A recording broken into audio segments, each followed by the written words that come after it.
Saturday night here at Oriole Park at Camden Yards.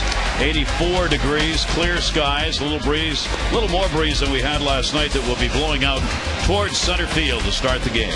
Let's take a look at the starting lineup for Mike Scioscia's Angels. 68 wins, 45 losses. They've got Figgins, Ibar, and Abreu. Guerrero, Rivera, Kendrick gets the start with a left-hander. So does Quinlan, Matthews, and Jeff Mathis. Juan Rivera this season against lefties has been a terror. Take a look at our PNC scouting report. Well, it's a tough test anytime you face the Angels, the second best offensive team in baseball. Even last night, they got 6 runs on the board. No halos versus left-handers. They were very tough. I saw 2 numbers. It's either 24-11 or 25-11. Either one, they're lights out against them. And then again, Brian Mattis said he was really looking forward to the start because he knows he's made some mistakes. He won his first game, struggled, 3 home runs up in Toronto. He's already learned, and again, about 14 months ago in college at San Diego State, #1 draft choice, now pitching against one of the best hitting teams in baseball. So Mattis makes his debut here at home as his first 2 starts came on the road, one at Detroit and lost at Toronto. Now gets to pitch in the ballpark that he probably is going to call home for a long time. He will have Sean Figgins leading it off against him. Figgins coming in, the switch hitter, with a 4-game hit streak to start this ball game with his great speed. You see, winds are southeast at 4, the 84-degree temperature, and really a lovely night. Big crowd on hand here, and a lot have been here for a while with the season ticket holders coming in early in order to take advantage of the autograph day. Brian Mattis, 22 years old, ready to go, and Figgins will take the pitch, and we're underway. Yeah, he said he was going to try to establish his fastball, and of course I think you're always aware of what good hitting teams or any team can do at a major league level. Scouting reports, he said he's going to try to stay to his strengths instead of just trying to maybe be too fine. Figgins will take the pitch away for a ball. A switch hitter with it at 221 right-handed and 339 left-handed, and also the 3 home runs that he's hit have come from the left side of the plate. So got him turned around where you want him, at least by the numbers. Fouled away and a 1-ball 2-strike count. Brian Mattis against the Tigers in the win gave a run on 6 hits and 5. Then against Toronto, he got hit hard. He gave up 5 runs, 7 hits and 2 2/3, and all 5 of the runs came on 3 home runs that he surrendered in the game. 1-2 to Figgins. Ball breaking away, got him. Yeah, I think his game plan, and he said you could see a little bit. Chris Tillman at 21, he won his first major league game. Established the fastball early on, and then get him to chase the breaking ball, and that's what Tillman was able to do after the first inning last night. Here's a perfect example: a couple of fastballs away, and boy, you could see right there the Exmo of Figgins way out in front on the curveball. They get the strikeout, and now that'll bring up Ibar. Ibar had an 0 for 4 in the ball game last night. Ibar bunting, popped it up, and that's going to be a base hit. Interesting, if you look where Ibar was standing, he almost gave it away. He moved way up in the batter's box so that if he got a breaking ball on the first pitch, he still was going to be able to bunt it. His front foot was almost out of the box. Well, you have to take the bunt away from Manny Ibar. He's got 15 bunt base hits. He's got 26 infield hits. This is what he's about. It's not that he can't hit, because he can do that. 109 infield hits now as a team, and first in the majors with 29 bunt hits. And the last thing you want, and that was obviously it was a pop-up.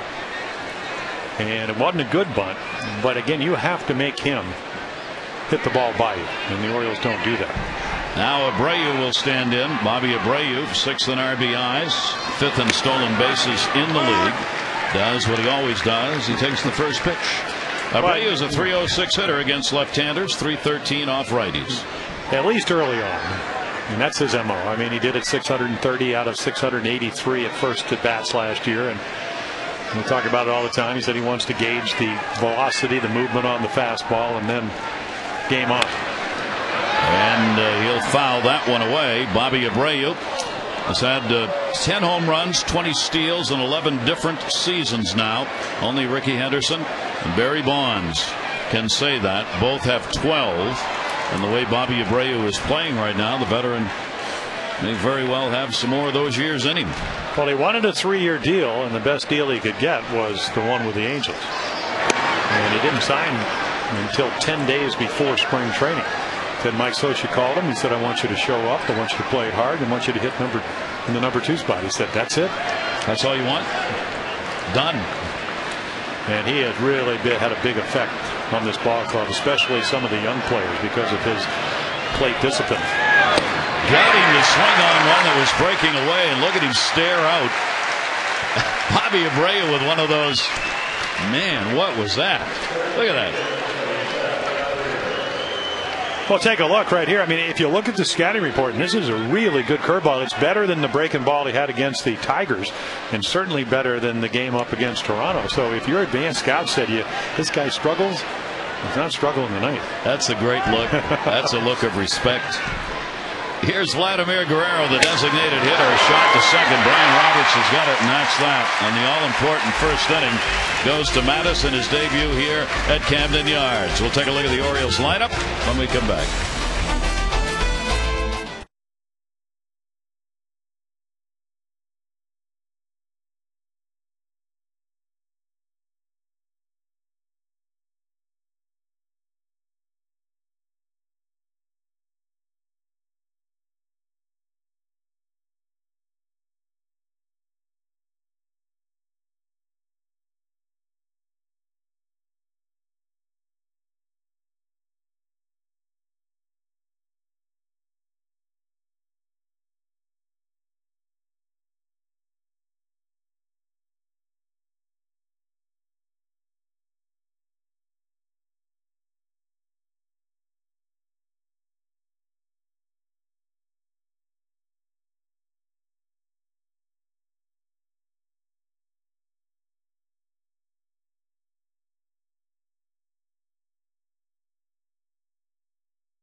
Brought to you by Southwest Airlines.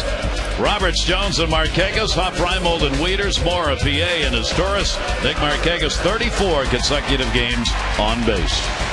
PNC scouting report right here. The big right-hander, 6'6", out of Abilene, lives in Newport Beach. Lackey, not lacking. He's won really 4 or 5 out of his last 7. Only a couple of losses against Texas. Beat the Orioles on the 2nd.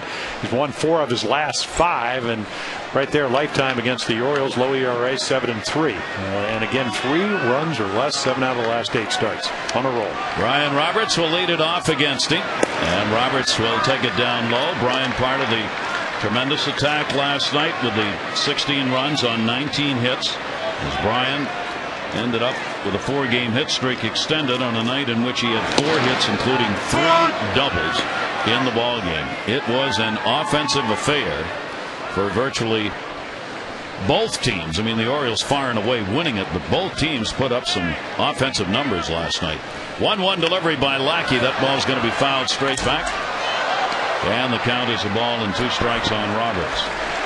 Brian, 7 hits and 28 at bats lifetime against Lackey, and a solid, very solid home number over those last 5 home games, and an amazing .545. Right-handers 1-2 delivery on the way, and he snuck that one by him. Foul tipped, held on to. Lackey gets the strikeout. Take a look at the Angels defense behind John Lackey. Rivera, Matthews, and Abreu. That's the outfield. Figgins, Ibar, Kendrick is back. Last year was Macer Esturas, Caesar's brother. Rob Quinlan over at first, and then Jeff Mathis with Mike Napoli taking the evening off. He'll be behind the plate. And you saw it right there. Lackey's a big guy, as we mentioned, 6'6", easy. Whatever comes out of his hand, usually pretty good movement. Had a Roy Halladay breaking ball when he faced the Orioles on the 2nd of July. Adam Jones fouls it away. Adams had a 2 for 5 in the ball game last night. He scored 3 runs and in doing so moved himself up into the top 10 in runs scored, as he is 9th in the American League now in that department. He is 0 for 6 in the times he has faced John Lackey.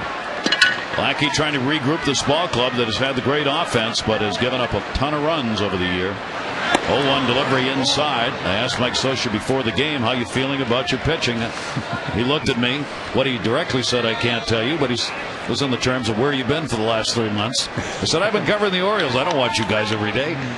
1-1 delivery. I mean, he's obviously concerned. He thinks he's got the talent out there to be able to do it to the likes of Lackey, but they haven't been there. Their ERA is next to last overall. So he says, look, we got starters. It's time. There's no more time. You got to come around now if you're in the starting rotation for us, if we're going to hang on to this division. 2-1 delivery, grounded down to third. Figgins on the short hop. What a man. 2 down. That'll bring up Nick Markakis. Nick, 7-game hit streak continued with a 1 for 6 in the ball game last night, and Nick has continued the league's longest streak of reaching base in 34 consecutive games. Yeah, he did that with a line drive double right over the third base bag. Took a hanging breaking ball and just sizzled one down into the left field corner. Well, you're right about the pitching, and if you're going to get into the postseason, you better have 2 outstanding starters. Santana, we'll see him in this series. He's coming off a 3-hitter. Lackey's been outstanding. Forearm problems early on, elbow problems for Santana. Joe Saunders, who is as good as you want out of a left-hander. He's had shoulder problems, got a cortisone shot. Apparently he's healing. I guess the irony could be, Gary, that last year they win 50 at home, 50 on the road, and then not good in the postseason. Maybe they'll turn it around this year. Yeah, and you've got last night, even though he got hammered, I mean, Jared Weaver's still a 12-game winner. That one's in the air to right field, and that's going to fall in for a base hit. So Markakis takes care of that in a hurry, as he now has an 8-game hit streak, and he ups his consecutive on-base streak to 35 games. Yeah, the one thing about Nick Markakis, he was kind of chiding Luke Scott a little bit about, I was watching the game, the replay, and you get really tense. Can't ever say that Nick's tense up there, is he? No. I think when he struggles a bit, he does, but I think he's learned that it doesn't do any good. No. So he just comes out and keeps hitting. Yeah, I think the only thing that really bothers him is that, he's a very disciplined hitter, and when calls, not that they go his way, when they don't call balls and strikes, I think he gets a little annoyed. It's about the only tenseness that I see. 1-0 delivery to Aubrey Huff. Snap throw down to first base, not in time. If Mathis behind the plate will do that if you wander very far. Mike Scioscia loves the defense of his catchers, all of them. And again, if you're Nick Markakis, you're trying to get a big lead, not because you're going to steal a base, because he doesn't run a whole lot. Only 5 attempts all year, 3 of them successful. Aubrey Huff to right field, going back on it, Bobby Abreu. And he's got it. And Huff is now 2 for 29 lifetime off Lackey. So no runs on 1 hit with 1 left on, 1 complete, no score.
You can have a chance to win too. You can enter by logging in massonsports.com. Second inning, Rivera, Kendrick, and Quinlan will be coming up. Fans on a summer night overlooking the ballpark. We're at Camden Yards. Rivera 3 for 4 in the ball game last night. He too, had it not been for the Orioles' big output, would have been highly noted as he ended up with a 3 doubles ball game and an RBI. And the other at bat was a sizzling kind of line drive ground ball that Huff turned into a double play. So he is swinging the bat very well. And 1-0 delivery to him, and that will be taken for a strike. He tied the club record with the 3 doubles that he hit last night, and he's hitting .345 over the last 16 games. And against left-handers, a .349 batting average. 1-1 delivery to Rivera, breaking ball that will just miss outside. So Los Angeles team excited in a way to see Brian pitch, because he was originally drafted by the Angels in 2005 and didn't sign. He went to the University of San Diego instead. 2-1 delivery away, and the scout that had tried to get him for the ball club for the Angels said afterwards, geez, he only asked for a little over $1 million. I probably should have signed him. That was Eddie Bain there. Yeah, Eddie Bain, a great left-handed pitcher at Arizona State. He's now their farm director. 3-1 taken in the air to right field at Markakis. Rivera's out of there, 1 away. Okay, so left-handed, really, even though you throw from different side, there's your conventional 2-seamers. There's your 4-seamer where you use all 4 seams, and you just rotate the ball a little bit for the curve ball. Slider, not a whole lot of difference, maybe a little bit lower on that seam, and then the circle changeup. And the one pitch when they drafted him, Joe Jordan, the scouting reporter, said probably the best changeup and curve ball in the draft. So not a guy, and again you mentioned 22, not a guy that's going to throw 95, even though he did hit 94 on the gun in Detroit. But I think he's more like 91 with maybe changing speeds, adding and subtracting a little bit. If he makes that pitch right there, pitching becomes a lot less difficult. Kendrick at the plate. Kendrick with a 1-ball 1-strike count. Kendrick against lefties .281, .267 off right-handers. Starting at second base tonight is Torres out of there with the left-hander working in the ball game. Quinlan is also getting a shot with Morales out, and anytime you can get Morales out of the lineup, that's one big problem that's gone away. No, he will not be in the ball game tonight. 1-ball 2-strike count on Howie Kendrick. Kendrick had an 0 for 1 getting in late in the game as a pinch hitter. That's going to be a base hit into left field. PA over. Kendrick with a 1-out single here in the second. Tomorrow the Orioles are offering a special promotion the kids will want to get to. The first 10,000 fans at tomorrow's 1:35 game against these Angels are going to get the Webkins Oriole Bird. It is the stuffed toy for the family, so you can gather up the family and come on out for a great day at the yard. 888-848-BIRD or go to Orioles.com. So now all of a sudden you got yourself a hit and run, start the runner type of situation, and that's Ralph Quinlan, not a power guy, line drive hitter. Was that kid trying to trade his sister for a tractor? Was that what that t-shirt said? Here's Rob Quinlan.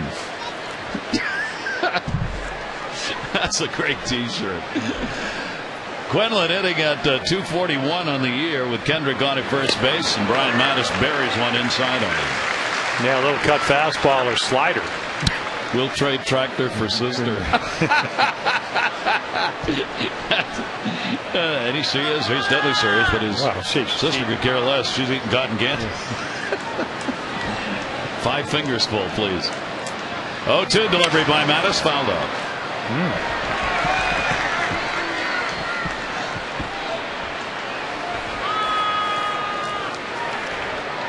Runner at first base and 1 away. 2-strike count on Quinlan. Quinlan's hitting only .228 off left-handers, .267 off right-handers, so no big numbers there against the lefties. Even though 22 of his 24 starts have been against left-handed pitchers. That's called being fortunate that you're still doing this. Well, yeah, you're right. And it's funny. This is his 4th year with the Angels. The first year hit over .320. The last, 260, .240. Again, not a power guy, so you can't hit and run 0-2, but you would think he'd be the guy that Mike Socia, they're second in the American League behind the Rays as far as stolen bases. 0-2 delivery on the way, and jammed him. Popped it up the first base. Aubrey Huff. He's got it. Yeah, all over his fist. And the thing that impressed me about Brian Madison his first start, and he said maybe it was a little bit too fine, is that the ability to pitch in and out and add and subtract. And he's got a great feel at age 22, 14 months out of college. And right here, look at your Exmo. That's right up there on the trademark. It almost got to the hand side of the pine tar. That's how far in that was. Now there are 2 down with Kendrick on at first base. Gary Matthews Jr., the switch hitter. He will take the fastball, and it is in there for a strike. Mike Socia said before the ball game, without being asked, boy, there are some good young arms over there. He likes what he sees in the Oriole young pitchers, and I'm sure he doesn't like what he sees right now from Brian Mattis against his hitters. The 0-1 delivery, that's going to be up high with a fastball. The 1-ball 1-strike count. I told Rick Kranitz, the Oriole pitching coach, I said, boy, don't mess these guys up. They're awful good. He just started laughing. Just let him pitch. Yeah, well, I'll tell you, Tillman has no idea how good he's going to be. I mean, he's 21. Mattis is much more mature because he comes out of a nice college program down in San Diego. But again, you got to understand, I mean, last May he's pitching in college baseball. Yep. Here he is in the big leagues. That's what you want out of your number 1 draft choices. Get here with good numbers for what you did below. 1-ball 1-strike count. Throw over to get him back. Yeah, 11-2 with a 1.99 ERA at A ball, AA, and AAA. So nothing left to prove. No, just get up here and go to work. The only thing he's got to prove is that he can get better. I'll tell you what, he was ready to pitch tonight. And no disrespect to the Angels, just because he wants to get out there. 1-1 delivery on the way. That will miss up high. You know, he reminds me a little bit, but maybe doesn't roll quite as hard as I think a lot of people maybe saw Frank Tanana at the end of his career, where he was a marvelous pitcher. But when he came up, he could throw 95, as good a curveball and changeup as anybody in the American League, and then hurt his shoulder. And he was right there in the late 70s with Nolan Ryan as being one of the best. And that ball is hit in the air to center, not deep. Jones meanders in, and he's got it. Couple of singles over 2 innings with a couple of base runners left on at first. We go to the bottom of the second, no score.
The way. Cooking up a storm on a summer night, barbecue night. Great to have you with us here at Camden Yards. Jim Palmer and Amber Theo Harris. I'm Gary Thorne. The beautiful sunset, the orange off the warehouse. Pitch is outside with a slider. Nolan Reimold, designated hitter, 1 for 3 in the ball game last night. DHing again. Luke Scott battling the flu a bit, feels better, will play tomorrow. And Dave Tremblay telling me before the game tonight, Nolan Reimold's got both a knee and an Achilles problem, and that Achilles heel problem is probably going to have to take some medical attention at the end of the season, but he's going to try and play through with it. Ground ball to short. Ibar's up, makes the throw. Reimold is retired, so Reimold's not going to be playing as much in the field as you might expect every day, and instead will get some days off in order to give that Achilles heel and the knee a little rest. Yeah, he said that there was going to be nothing going to keep him out of the lineup, but we saw last year Luke Scott not having the kind of year he had, at least for about 2/3 of this year, because of that left Achilles, the one he pushed off. So it's such a painful injury, but it's also hard to get healed, especially when you're trying to play. Pitch will be taken for a strike, Matt Wieters. Matt's got a 3-game hit streak coming into the ball game, and that .269 batting average moves him up among the rookies. He's 4th among rookies now in batting average and 7th in hits, as he and Nolan Reimold are among the offensive leaders in a number of departments, more so for Reimold than for Wieters, but Matt still has increased that average seemingly on a weekly basis. Fouls that one away off Lackey in a 1-ball 2-strike count. Well, it's a nice battle because John Lackey, I mean, came up out of the minor leagues in 2002, won the division clincher, was the first rookie, I think, since 1909 to win the 7th game of a World Series. But then the next couple of years struggled till he came up with a changeup. But he's got, again, a moving fastball, 91 to 93 right there, occasional 94.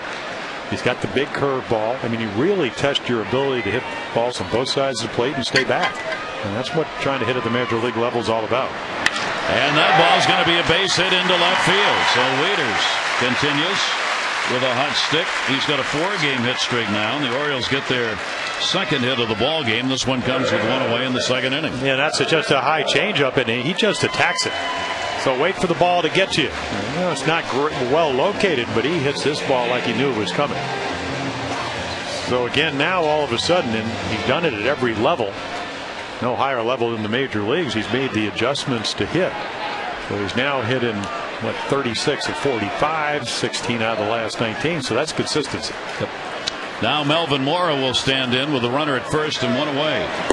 Mora had a 1-for-4 in the Orioles' victory last night. 12 extra base hits, tying an Oriole record last night, and the 9 doubles tied the most doubles hit by any team in the major leagues this season. It was an amazing night as the Orioles went 11 for 22 with runners in scoring position. That is a whole week's worth of hitting with runners in scoring position. Well, especially after you were 8 for 49 in your previous 5 games. All I know is the king of swing, Terry Crowley, the hitting instructor, was in a much better mood today than yesterday. Score some runs, get some hits, especially that many. You got to feel good. Melvin Mora, 1-0 count. Runner at first. Mora will take that one in the air to right center field. Hit it pretty good. Going back, running track, wall, and makes the catch. Bobby Abreu. He had 1 step left, and he tiptoed on the warning track and caught it at the 373 mark.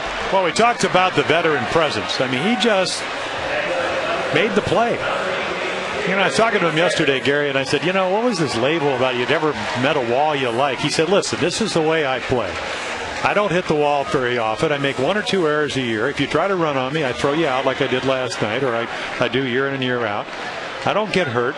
I get all kinds of hits. I get on base. He's fine. He's fine. And that's what the Angels, I mean, again, that's what they're happy with. That was a terrific play. The Orioles are going to get a run if that ball goes over his head. Here is Felix P.A., the man, as last night he picked up the 4th ever cycle in Orioles history, getting it done with the triple. And then Adam Jones, bad shot. Adam's going to be fine for that. That's one of the worst pie facings you've ever seen. And there's one by Lackey. And this is from last night as he hit the triple in the celebration, and Mike Scioscia stared at him and didn't like it. I went to Mike before the game. I said, any problem? He said, no, it's okay. I understand. Yeah. And I understand he hadn't had a cycle. I didn't know he was hitting for the cycle at the time, but Mike wasn't completely done with it. Mike Mike was kind of quiet about it before the game. What do you think right now that Larry Vanover told Mathis, you better get out there? And I think he's going to come out here. Yeah. It should be a warning because, number one, he was doing that on purpose. Now, there was no warning, but Vanover said something to Mathis, and Mathis went out to the mound. So Scioscia wants to know, what'd you say to him? Come out here, I want to know. And the only reason, if you're an umpire, you would think that they were going to retaliate is because of Mike's action last night. And again, I have tremendous respect for him. I think he's one of the best managers in the game. But he didn't know that PA had hit for the cycle, so he thought it was a really kind of a showboating type of thing or whatever. And he thought PA overreacted, was showing up the team at a time when the Angels had a huge lead, and he didn't like it. Yeah. And he stared at him going to the mound, he stared at him coming back, and he stared at him when he got back to the dugout. Lackey, if anybody, understands. He's a veteran. He knows what Scioscia was doing last night, and if anybody would retaliate, Lackey's the kind of guy who would. And I don't say that negatively. That's the way they viewed it. Now, today, Mike just didn't talk very much about it, but it was clear when I was talking with him that he still had a burr. He wasn't real happy with what happened, even though PA apologized after the game, saying he didn't intend to show up anybody. So Felix didn't even know he was hitting for the cycle until he hit the triple, and he got the third, and Juan Samuel said he just hit for the cycle. And he throws his hands in the air and whatever. And of course, Mike thought that was a little bit uncalled for. Here's the 1-1 delivery on the way, and a liner to short. There's the out.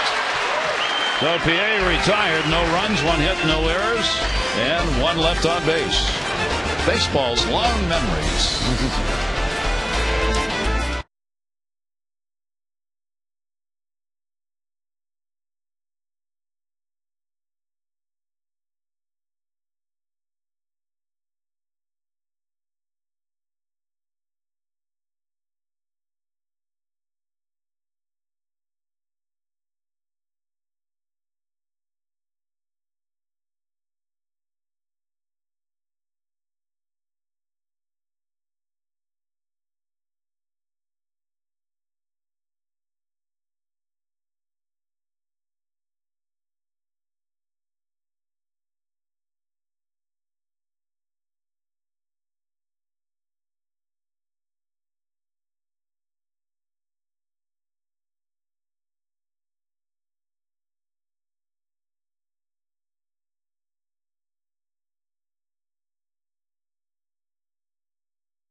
Early to sit down with Brian Mattis and watch some film of last night's game. And Tillman said that they really focused on some of the big hitters like Vladimir Guerrero. And Tillman told Mattis, hey, this guy can hit anything. So all you can do is try to pitch your game and try to allow him to get himself out. He said just try to stay ahead the best that you can. Now also, Mattis was able to get some information from watching some film from Derek Holland with the Texas Rangers. Back on August 9th, Holland, also a left-handed rookie, pitched a complete game 3-hitter against this Angels lineup, and Mattis is a very similar pitching style to Holland. So together, Tillman and Mattis were able to watch that film and gather even some more information about just how to attack this Angels lineup. Gary? Absolutely, Amber. And Dave Tremblay said, who gets in very early, he said, even though I come in early, by the time I got here today, those two were already sitting down watching the video.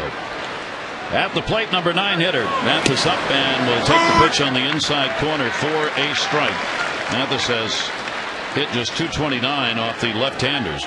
Some of these numbers that the Angels have against left-handed pitchers are not very good, yet they are 25-11 against left-handed starters. Well, their hitting instructor, Mickey Hatcher, he said, listen, this is how it goes. He said, we don't hit that well against them. We stay in the ball games, and then we win the games late. And it goes again for a win. Yeah. But not that we actually knock all the lefties out. That's pretty good. I mean, 25-11, no small matter. Third strikeout. Mathis retired. That's exactly what you want to do against a guy who struggles against left-handers. Don't waste pitches on him. The Yankees will make their final visit to Oriole Park on Monday, August 31 through Wednesday, the 2nd of September. Great seats are available. On Tuesday, September 1, Ollie's Bargain Night, presented by Ollie's Bargain Outlet. Upper reserve seats only $8. 888-848-BIRD. Visit Orioles.com. Top of the order, Sean Figgins, a strikeout victim his first time up. 5th best average against right-handed pitchers, 339, but 221 off the lefties. And leading the American League in runs scored. What I like about Brian Mathis so far is he's been able to read the bat. Mathis had a good swing on a fastball away, came in for strike 2, and then threw him that great changeup. And that's such an important part of pitching, whether you're young or old. 2-0 delivery on the way. One of the numbers Brian trying to pick up on, getting those leadoff batters out, and he's done it all 3 times in his first 2 starts. He had only 63% of them. You try and get that up there to 70% or better, and you're probably in pretty good shape. 2-1 delivery on the way, and swung on and missed, and a 2-2 count. And there you go. You go from 91 to 94. You add, you subtract, you have a changeup. He's thrown some good curveballs. You can see why he was a #1 draft choice. And he's 14 months out of college. 2-2 delivery on the way to Figgins, and will just miss outside with it. He's got that little hesitation, and by hesitating, what he does, he gathers himself, and then you can propel yourself to home plate. I mean, they give you a 10-inch mound to throw downhill on. Can I throw over my front side? Certainly looks that he's got a windup that he can repeat. He seems very fluid in that department. And he's another, again, Tillman 6'5", and so is Brian Mathis. 3-2 delivery, and he missed up high. So there's the first walk surrendered, and Figgins is not the one you want to put on. Figgins coming into the game 4th in the league in stolen bases, and you've got Ibar who can handle the bat behind him in the lineup. Ibar had a single his first time up, the switch hitter. Yeah, and if you're the Oriole middle infielders, and you know they've been on a roll. I mean, the last error the infield has made is back in July 18th, something like that. Somebody's going to have to cover. So you got to decide if they hit and run or they try to move the runner. Great speed at first with Figgins. Who's covering? That's a fastball into right field for a base hit. Nick Marquez up with it. Ibar just took it where it was, and with only 1 away now, the Angels have runners on at first and second base. Their 3rd hit of the ball game, all singles. Yeah, you get the feeling that if you're going to play for Mike Scioscia, you need to do what you do best most often. And again, this guy's a switch hitter, contact hitter, and all you do, got the front foot down, pings it into right field. Good news for the Orioles is that you still have the double play in order. Bad news, Bobby Abreu's second with runners in scoring position with a .419 batting average. And remember, a big important part of his game is seeing a pitcher and then adjusting. Abreu with a chance with only 1 down. Brian Mathis delivers, and the breaking ball will miss outside.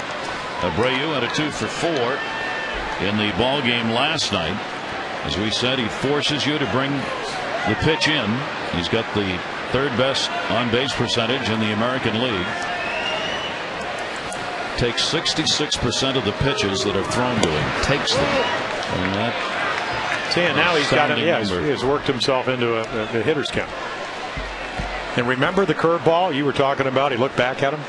I still remember Warren Spahn saying that Ted Williams, I struck him out in spring training once, told me what a great curveball was, and then he beat me in the All-Star game on the same pitch.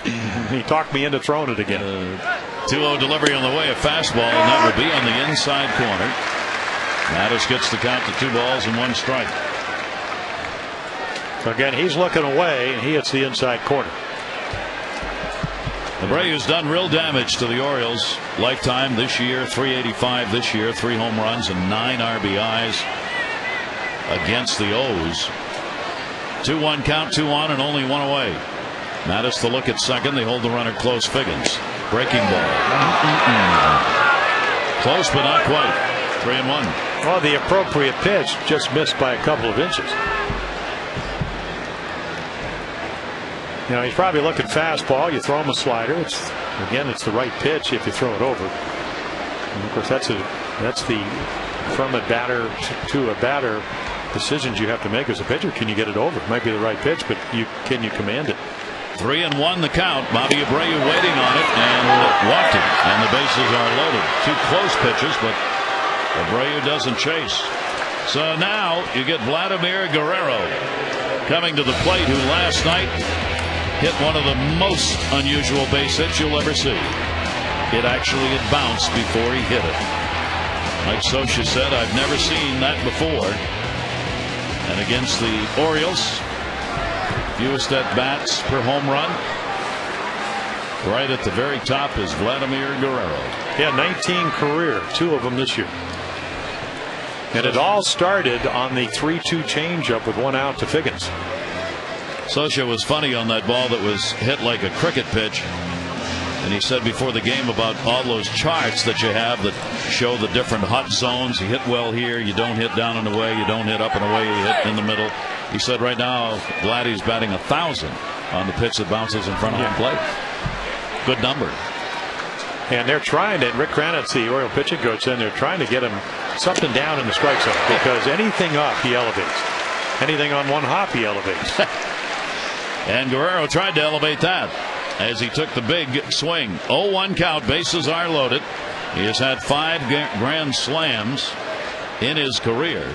And they also said they're going to have to move him off the plate. In other words, up in the zone, up and in. 0 for 2 with the bases loaded this year for Vladdy. Good stop made as Wieters took the pitch that was inside. And a 1-ball, 1-strike count. No score in the game, but the Angels threatening here in the 3rd inning. 2 walks, Figgins, Abreu, and a single in the middle of it by Ibar, who's on at second base. And the reason he's such a tough out, he can hit any pitch, he can hit it anywhere. I mean, big guy, tremendously long arms, tremendous leverage. The ability to hit it as far to right center as it is to left center. 1-1 delivery on the way from Mattis, and that will be fouled back. He had him fooled on that, and he didn't get a good, strong cut, and it's 1-2. Yeah, nice little changeup. Designated hitter Vladimir Guerrero. 4 home runs in his last 10 ball games since coming back off the DL. 1-2 delivery to it, and that will be outside for a ball. Vladdy of the last 12 seasons has hit 300 or better, and he is hitting 301 right now. Obviously at bats have been limited. 2-ball, 2-strike delivery on the way in the dirt. So we go the distance in this little drama. 1 down, 3-2 count on Guerrero, bases loaded and no score. Yeah, he is not an easy guy to walk. If you're close, he'll swing. Yep. And probably hit it. Well, that's the bad news. Not only hit it, usually drive it. 3-2 count. Mattis's delivery to him is outside and walked in a run. So an RBI for Guerrero. Figgins will let the. Let's take a look at that at bat by Vladimir Guerrero. So Brian Mattis said, I'm going to try to get ahead. Well, he got ahead. 1-1, 1-2, and then he just can't make his pitch. They go away, they go in. Now it's 3-2, and there's your base on balls. Guerrero gets his 26th RBI of the season. And now the bases remain loaded, and here's Rivera, who flied out to right field his first time up. And Rivera takes it up high, and Wieters wants a visit. Yeah, the last time John Lackey pitched against the Orioles, it was against Jeremy Guthrie. Abreu hit a 2-run home run early on, and then of course Lackey would retire 12 of the first 13, and then Abreu hit another home run, so he would eventually pitch 8 innings, give up 4 hits, but he got early runs, and he got a lot of them. And this is where the Angels are at their best. They lead the majors with a .309 batting average with runners in scoring position, tied for the best mark over the last 35 years. And this is one of their leaders right here in Rivera. And the pitch is up high to him, and the count will go to 2-0. Rivera, 6th in the league with runners in scoring position at .350. This is how the Angels, of course, have been winning ball games, piling up runs with their pitching staff struggling with the 12th ERA in the league. 2-0 delivery, a shot into center field for a base hit. Ibar will score. Abreu's going to come. Jones bobbled it. Here's a throw to second. He threw it too slow. A physical and a mental mistake in center field. Jones dropped the ball, but he had a play at second base on Rivera. Had he thrown that, he would have had Rivera by a lot of steps, but he lobbed it in. Yeah, it's still only going to be a single. So again, and only one run is going to score because they're stopping the runner. So right here, and again, this is a second-year player, and Rivera play in front of him, still close, but not close enough. So it takes you out of a double play situation. The Orioles playing a little bit like the Angels played last night. Foul back and a 3-0 lead for the Angels. And that's the kind of play that Dave Tremblay at a short meeting with the team a few days ago and talked about again today before the game that is not acceptable. That the plays got to be lifted up against these teams. It should be what for the Orioles the end of the season is all about. Runner's going to come home, played by Torres. Kendrick is retired, but he will be credited with an RBI as Guerrero scores. And but for the error, he would not have been at third, and it is a 4-0 lead. Man, Howie Kendrick did exactly what he needed to do. I mean, obviously would have liked to have gotten a base hit, but situational hitting, we saw the Orioles do it all last night on their way to 16 runs.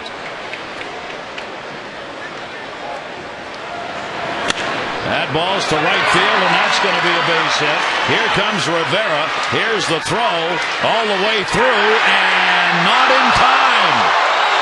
A close play at the plate as Rivera went around Wieters and looked like he touched the plate with his hand.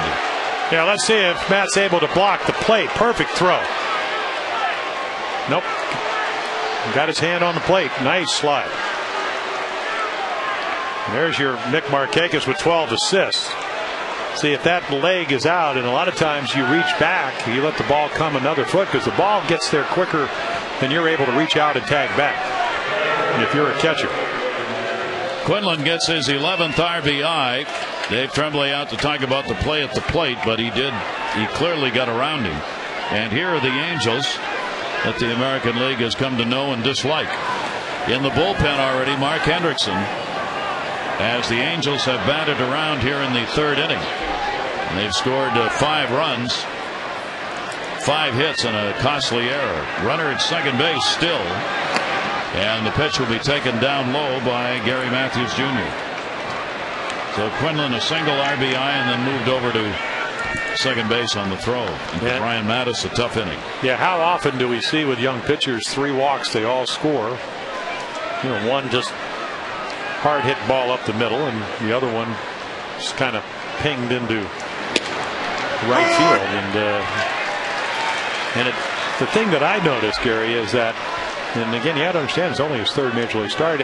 When he got wild, he pitched quicker instead of slowing down, and that's something he's going to learn. And that's why he's up here. And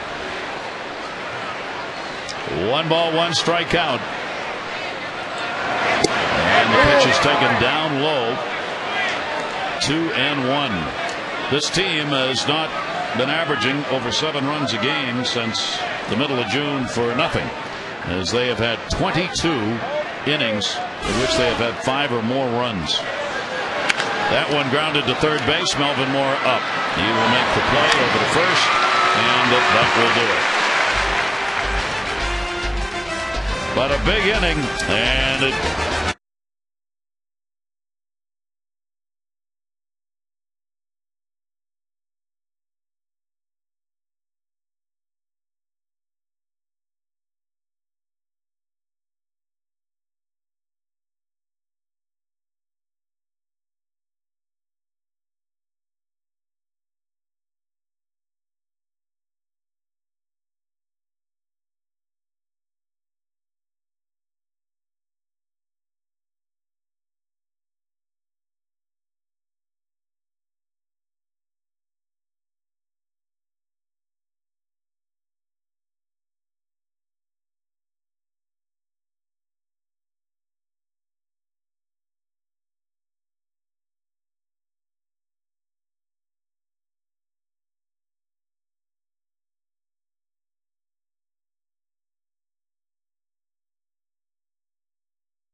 Against the Indians will enjoy $1 hot dogs and $1 sodas or pop, depending on where you're from.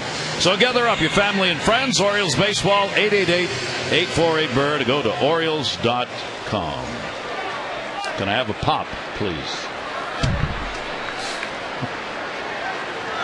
Now the Orioles are going to have to battle back. It'll be Torres leading it off.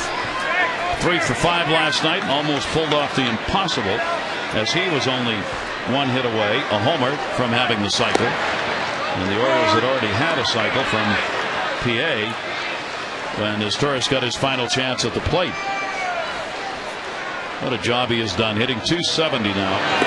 John Lackey gets a swing. Throw's going to have to be made. Mathis gets it there in time for the strikeout. Let's take a look at our Ford trivia question. During a 2-week span in 1933, 3 players hit for the cycle for the Philadelphia A's. Can you name them? No.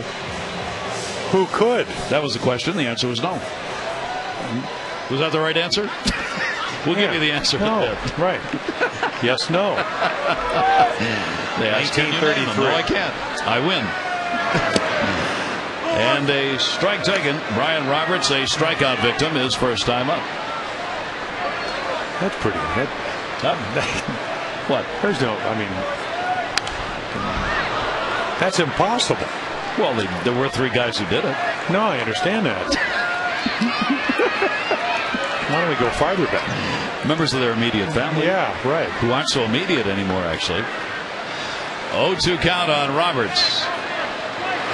And Brian will take the pitch away for a ball, as Lackey trying to get the quick inning after the Angels battered around, getting the 5 runs on 3 hits and error and leaving a base runner on. Averaging 7.3 runs a game since June 15 on the road are the Angels.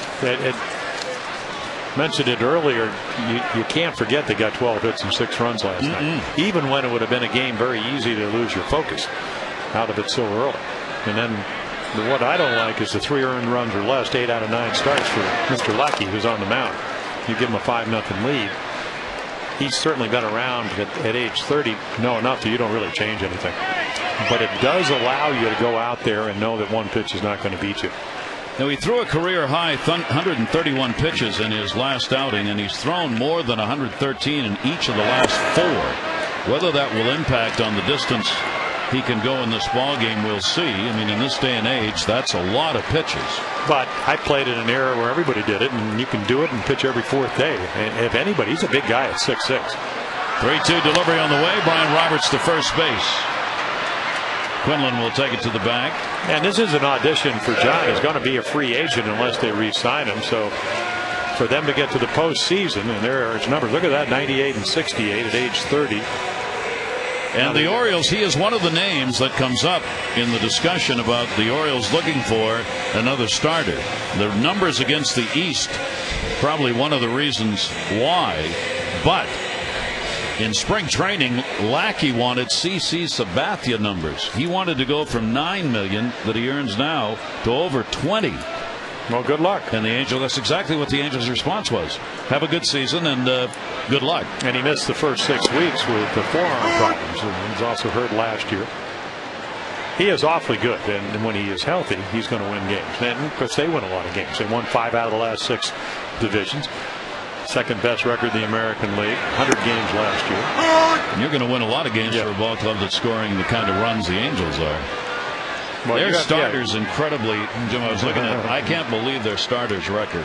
Their starters record's 47 and 29, but they are among the lowest 4, the highest 4 ERAs for starters in the American League. Now they have said, in their defense, they've had some injuries, but again, and that's why if they're going to win their division, and well, I watched a little of that Texas game as they blew a 4-2 lead in the 9th inning with the Red Sox last night. If they're going to represent the American League West, they better get their starters healthy, because it's all about matchups when you get to the postseason. Yep. Can my number 1 guy beat your number 1 guy? And right now, it's the offense of the Angels that's beating everybody else, and the pitching's just kind of being hauled along, because you can't have that kind of a record for starting pitching when the ERA of the starters is 12th in the league. 12 out of 14. And also you had the injuries in the bullpen, so that's going to take its toll. Yep. 2-2 count on Adam Jones. And that is in the air to right field. Bobby Abreu going back this time at the wall and not going to get it. That's going to rebound to the center fielder Matthews. Going to go for 3. Here's the throw. It'll be allowed through, but no chance. And Adam Jones has got a 2-out triple.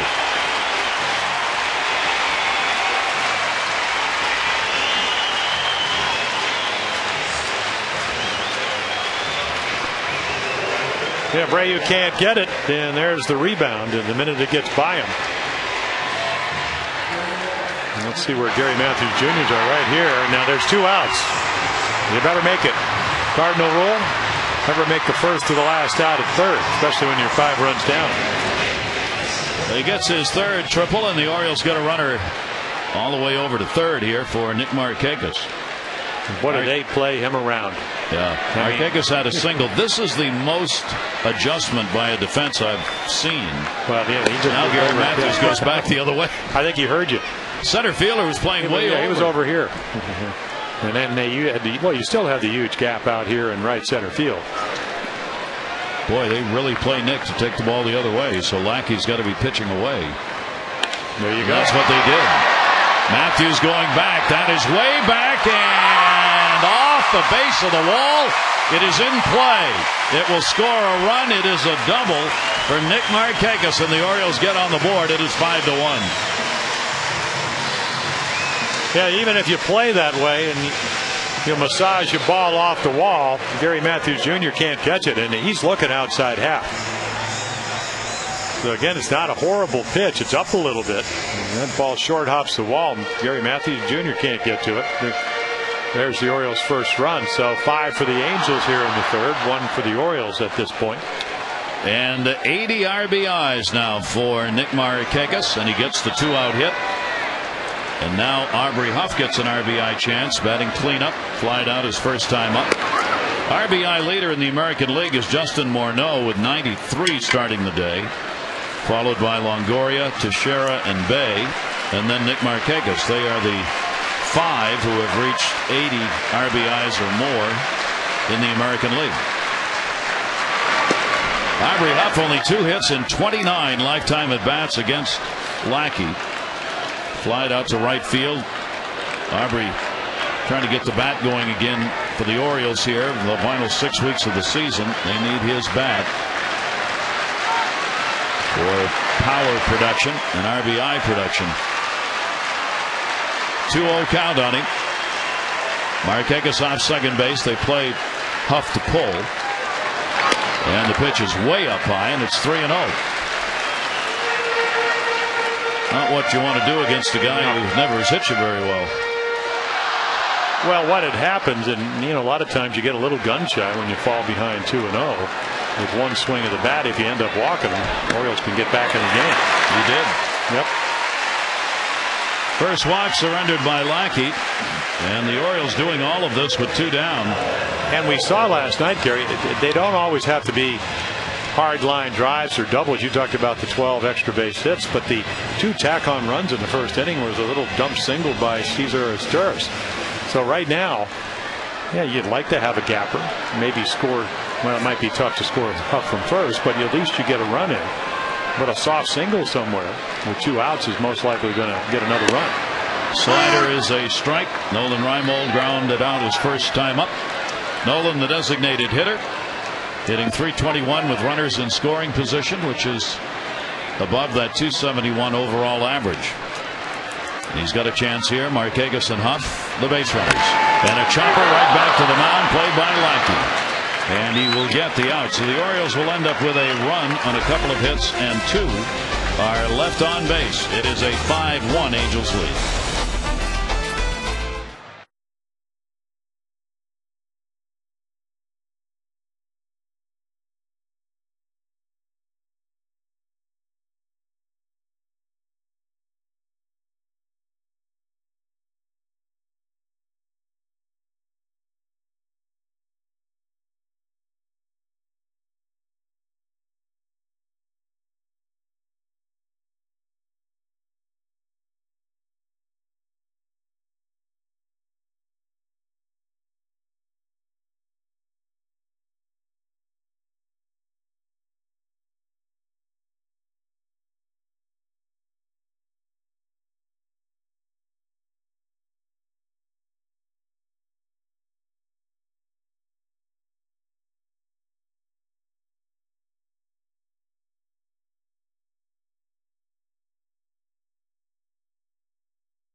What's going on about the Angels? And there's some of the good. And then the third right here, some of the bad.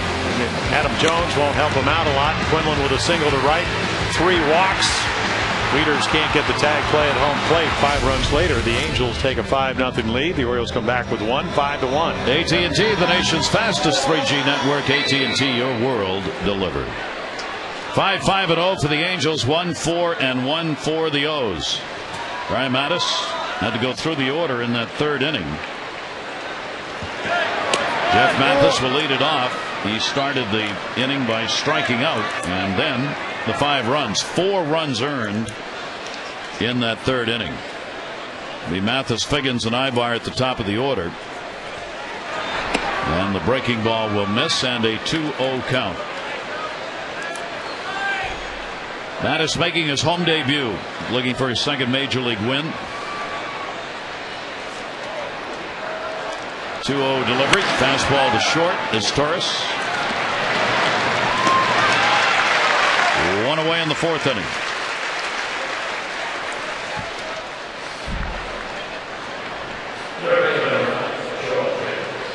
This Angels team, we talked about the offense which they have produced this season. It has been an extraordinary group in that department, and entirely different than the Angels over the past 5 seasons under Mike Scioscia, where they had relied on pitching. They are now the #1 team in average and 2nd in runs in the league. They do it by getting on base and with the long ball, as they are 2nd in on base percentage and 3rd in slugging. So yeah, that's a big difference. That's a whole new train. And they play small ball. I mean, Bobby Abreu was saying that we can do so many different things offensively. That one to the gap in left center field. PA didn't know where it was. Covers up. It'll be in for a double. As PA lost that one in the lights and just kept running, hoping the ball would fall somewhere close, and it did. Yeah, right here, and then you can't see it. Well, if you can't see it, you can't catch it. A little hanging breaking ball, so bad result. It might have been catchable. It's hard to tell because it started going to his left, and of course the good outfielders take the direct route. It was hard to tell. It looked like he was going in the direction of the ball, and you see it all the time. Memorial Stadium, Don Baylor. If you're a certain height, the ball would get in the lights all the time. So a runner on at 2nd base with a double. First hit of the ball game for Figgins, who's got a 5-game streak now. And that will bring up Ibar, who's already got a couple of singles after an 0 for 4 in the ball game last night. 5 runs on 6 hits now for the Angels. Ibar takes the pitch. It is in there for a strike. This team is really tough to shut down when they get going, and nobody's been able to do it very well this season. Brian Mattis finding out what that's all about. Yeah, and his approach to each and every hitter. I mean, even Ibar, he hit a pretty good pitch into right field after the walk with Figgins. Maybe not that good, but at the end of the day, I think if you're a pitching coach or you're somebody like myself who pitched for a long time, you tell these guys it's not always about your stuff. It's just about your command and your sequence of pitches, and they can tell you, this is what you need to throw, but can you get it over? Can you command your stuff in and out and throw your breaking ball for a strike? 0-2 delivery. Tried to Guerrero and fouled it off. That ball almost bounced. 2-strike count on him. Mattis with 3 walks, 3 strikeouts. The 3 walks have scored. Figgins, Abreu, and Guerrero. Figgins is drawing some attention back there. Brian Roberts trying to hold him close. Brian Mattis has taken a couple of extra looks. And Figgins, he gets a pretty good secondary lead, and there he goes. Breaking ball swung on and missed. Wieters tried to throw it, and it just came out of his hand, or did it hit the bat? The tag is put on, and I think they're calling Ibar as having swung at that. Yeah, and then of course Scioscia's going to come out and say, did a ball on the transfer come out? Larry Vanover's going to call the other umpires, or did it pop out of his glove? And did Ibar touch Wieters at all? See, right now he's taking that out in the transfer, so that's kind of like a second base when you get the force, and then when you turn the double play, the ball comes out of your hand. Now they may not see it that way, but it appeared to me that's what happened. Should be a swinging strikeout. And the ball dropped. There was no foul ball on this. Wieters was trying to make a throw to third base. Scioscia comes back out. He and Larry Vanover have had a couple of talks already in this game. You can see Ibar's not happy about it. Ibar's being held off now as he's really upset. And the second base umpire, Dan Iasonia's come on to keep Ibar away from the home plate umpire, Larry Vanover. But wouldn't you think the only thing they could be arguing if it was a foul tip and whether the ball was caught or lost in a transfer? Yes. There's no interference. The ball's already in the glove. It's not like he interfered with the bat. Well, I think when we saw Ibar initially, he held his bat out to the home plate umpire. No, it hit the bat. It hit the bat. Yeah, so the only caught.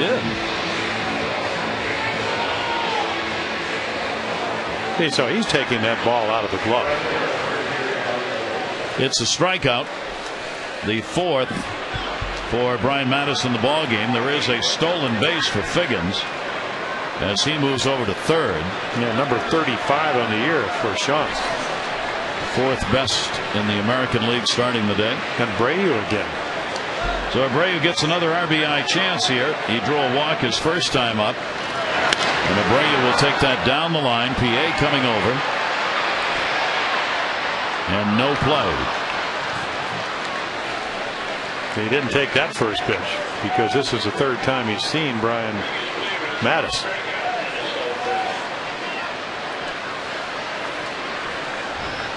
These two teams have had a lot happen in the first two games of this series. All the offense we saw last night. Some pretty good defensive plays were made. 0-1 count on Bobby Abreu. And a good breaking ball is in there for a strike. Talked about Abreu stealing bases, 24 this year, so he's had at least 20 now for 11 consecutive seasons.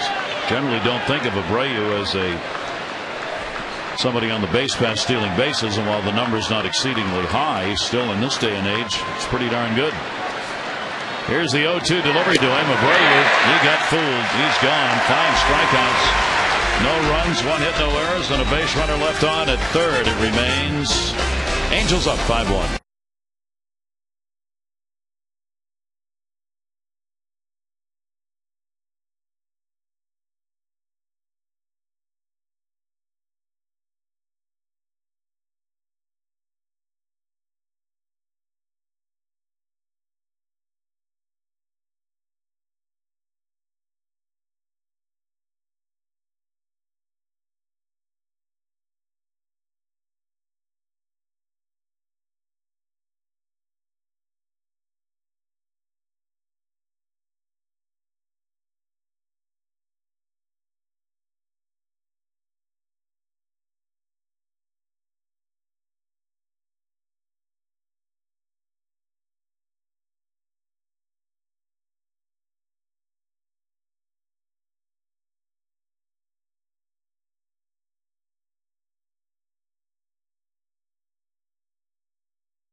Presented by First Fidelity Mortgage. It's named for the uniform numbers of Orioles star outfielders Nick Markakis and Adam Jones. The section is the place to be for all Adam and Nick fans. For $21, you get a reserved Utah Street bleacher seat plus an exclusive I Live at 2110 Utah Street t-shirt. Go to Orioles.com for more information on more 2110 Utah Street dates. Gary?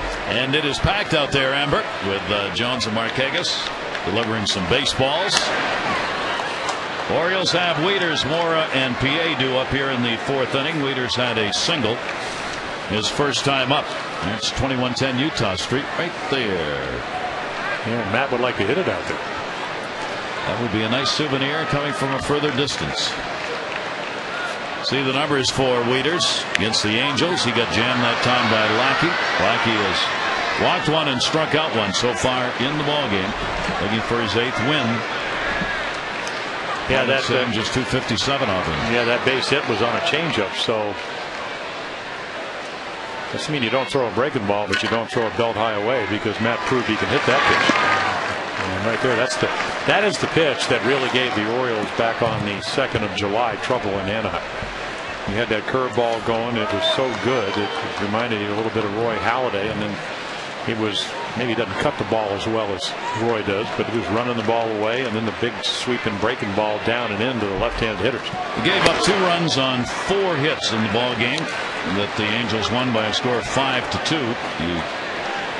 Yeah, I think he gave up only 1 walk, and he struck out 7 in the game. The home run was by Luke Scott, who's got the flu. Will be playing tomorrow, but is out today. 2 ball, 2 strike delivery on the way. And as Dave Tremblay said, I can't take PA out after the cycle anyway. So Wieters is called out on strikes, and that will be the 2nd for Lackey. So 1933, 3 players hit for the cycle. Philadelphia A's. Who were they? Our Ford trivia question, and the answer is Mickey Cochran, Double X, and Pinky Higgins. Yeah, I had the first 2. I just didn't get Pinky. You didn't have any of them. And it is a strike on the inside corner. Pretty big names, though. Pinky just didn't register. Pinky Higgins was no more as a manager later in his life than he was as a player. Here's Melvin Mora, flied out first time up, and will take the pitch down low for a ball.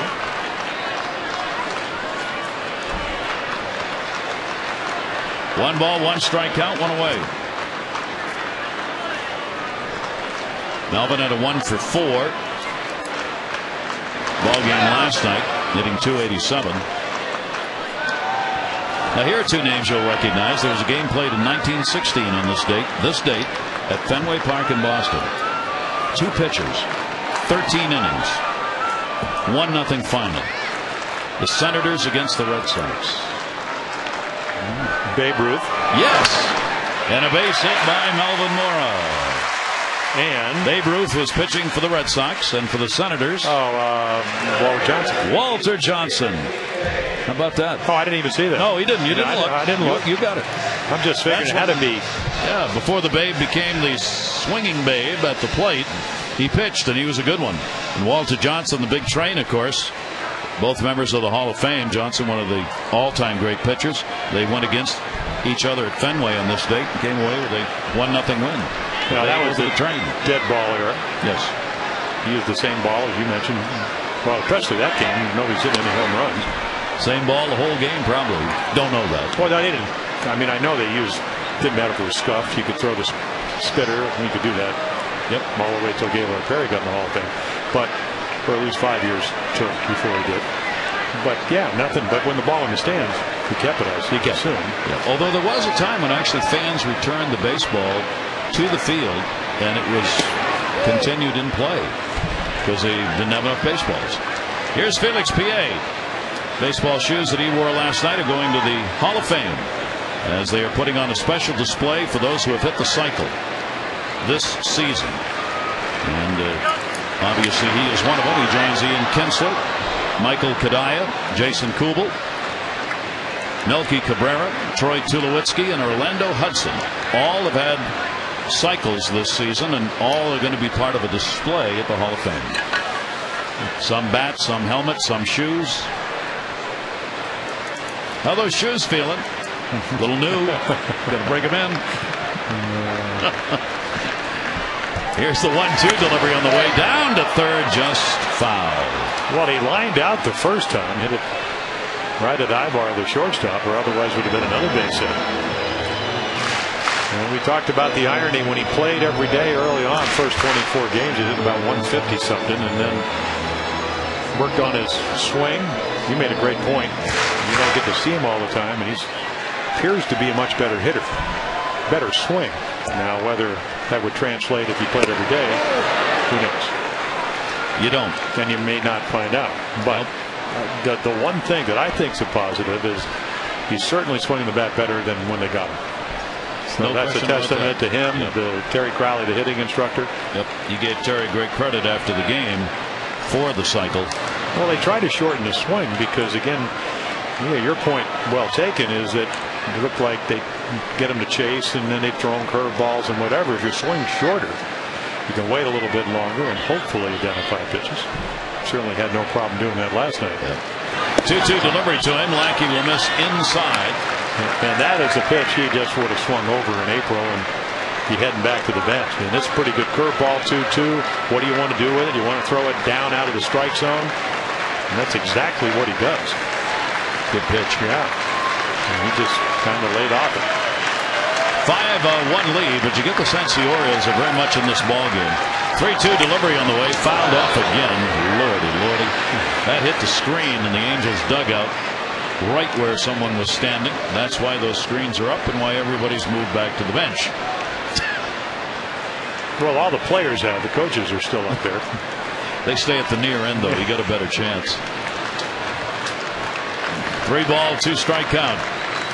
Piet's fouled off a couple hard. Ground ball to first, this time foul, and it stays at 3-2. Well, Lackey having to work here, try and get Piet out of there.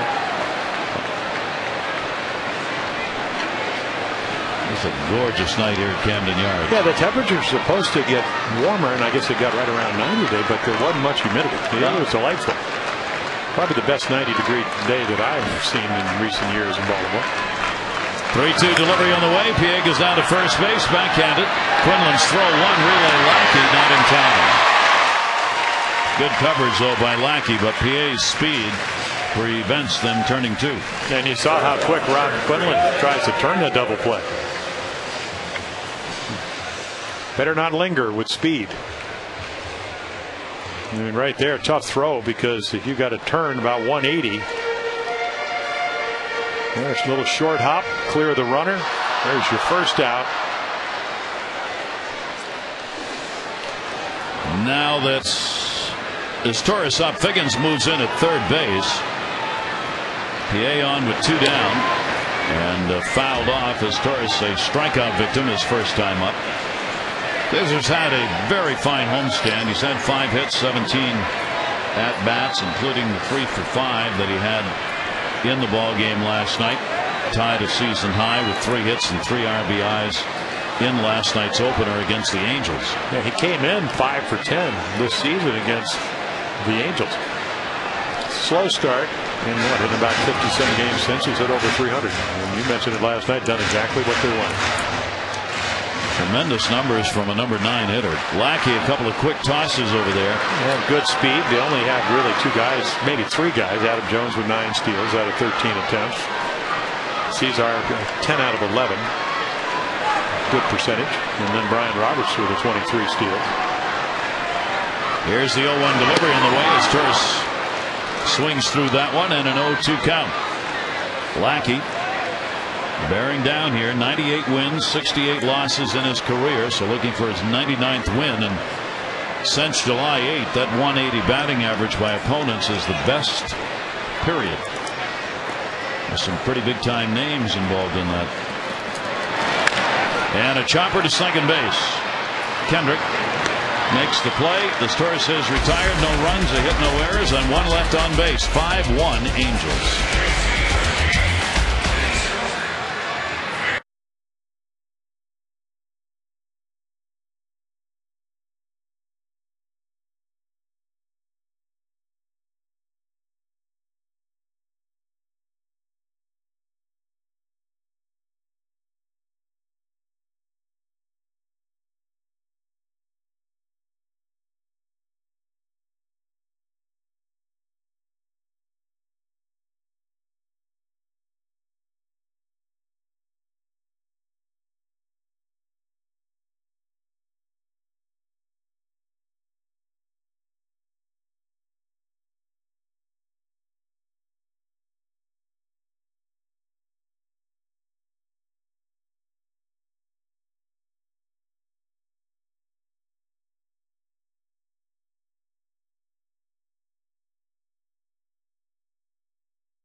Camden Yards. The Angels looking to even up the first two played.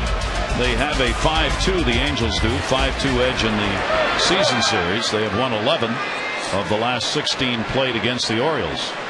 Here's Vladimir Guerrero. RBI with a bases loaded walk.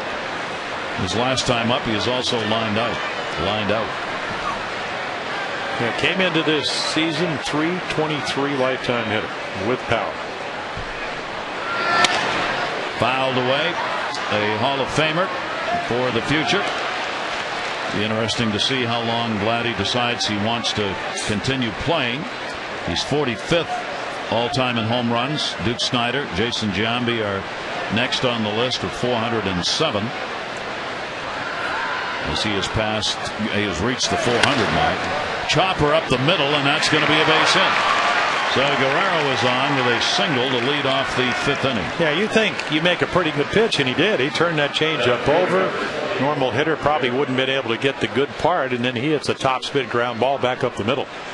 What I like, though, in the notes, and of course when you have the kind of career that Vladimir's had, there's a select group of over 320 with 400 home runs, and when you start throwing Ruth and Williams and Garrick and Musial and Jimmy Fox out there, does it get any better? Nope. I mean, that's how good he's been. A terror for could have been an pitchers. Oriole. That's the thing. The Orioles very close to signing him, and then Alfredo Griffin, their first base coach, apparently made a call and said, "You know what? I think you'll like it in Anaheim." And he has. Yes, he has. Brian Mattis, 1-0 count. Rivera at RBI single his last time up. Mattis gets it in. 5 runs, 7 hits for the Angels. A run on 5 hits for the O's. Mattis in his 3rd major league start. First time out against the Angels. Folks here in Camden Yards getting a chance to see him for the first time at home and against a very tough offensive team. But in the ball game, 1-1 delivery on the way. That will just miss inside, and a 2-ball 1-strike count on Rivera. Yeah, he went through about a 5-batter period where he walked 3 of the first 4, or actually got the first guy out and then walked 3 of the next 4 hitters, and they took advantage of it. 2-1 delivery on the way. Rivera, the off-speed pitch way out in front of it, and a 2-ball 2-strike count. Great pitch. Yeah, fastball count to a guy that had 3 doubles. He's already hit a breaking ball up the middle, so he's sitting fastball, and he just didn't pick it up. It's the best I've seen him swing. He always reminded me of Candy Maldonado, who would be a kind of a spinner, but he is staying through the ball with the best of them now. Wants a timeout at the plate and gets it, and hitting as a result, hitting the ball very hard. So he's getting the extra base hits this season, and along with that, of course, come the RBIs for Rivera. He's got 65 of them on the year. He's got 12 home runs in his last 41 games and 36 RBIs. I mean, that's red hot. 2-2 delivery to him. Rivera had to wait on it as Torres gets in front of it. Great flip, a little low. Roberts, nice play. Major league double play by all 3. As Torres getting to it, Roberts fielding it and relaying it, and Huff on the pick. Yeah, they probably had a little more time because Rivera doesn't run well. Guerrero doesn't run well. Ball hits sharply. But part of it is getting to it. Sharp hit ball. What a great angle right there to show you how quick Cesar Torres is. And then nice pick by Roberts. You can see Brian Roberts, by Huff, excuse me. And there's that ball that just gathers some dirt on the way into the glove. Well, that double play clears the bases. 2 down here in the 5th. Kendrick, a single. An RBI ground ball out. Good D behind him. Only 81 pitches for Brian Mattis, considering he had a 5-run inning. 0-1 delivery will be launched into center. Jones going over to get it to try and cut it off. Does. Here's the turn made. Good play by Adam. That holds Kendrick to a single with 2 down here in the 5th inning. So I think that Howie Kendrick has convinced Brian Mattis, both base hits are on curveballs, that he can hit the hook. He scorched that one after hitting one hard into left field. Might have to go to a different plan there. Here is Rob Quinlan. Quinlan delivered a single his last time up at an RBI. He's also popped out. 2 down. Wieters blocks that one. Quinlan had only 6 starts in July, but he hit .350 when he had the chance.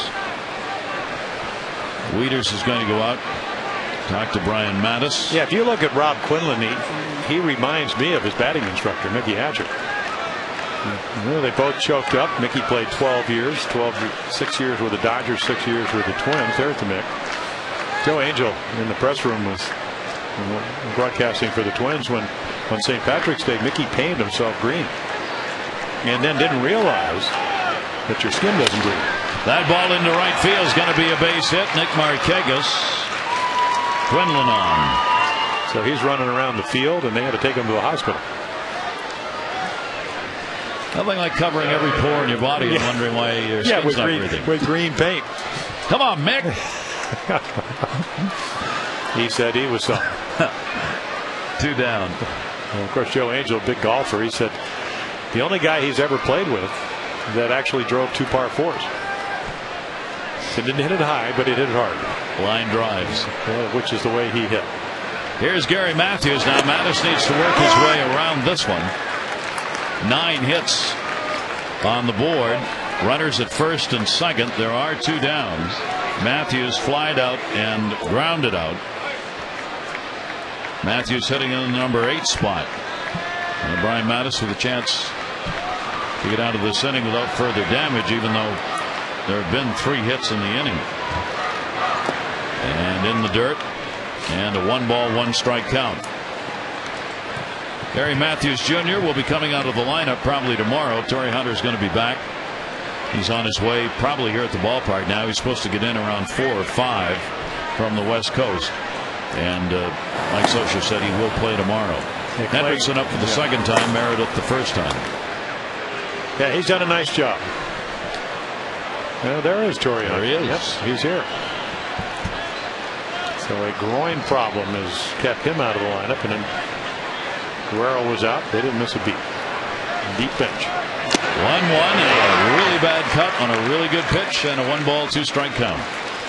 A little wave at that one as he was fooled. You know, Brian Mattis, if you want to rate his pitches tonight, fastball's been good, changeup's been good. Curveball probably gotten a little bit of trouble, but the walks. Three walks in that 5-run third inning, and they all scored. Runners go. Wieters got hit. Wieters started up as though he was going to make a throw, and I think got caught by the bat. And Matt felt that one.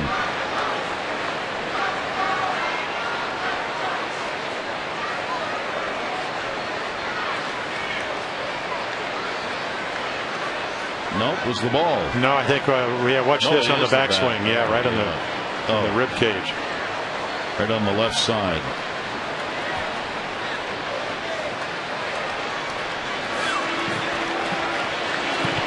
Well, he's smiling at Matthews.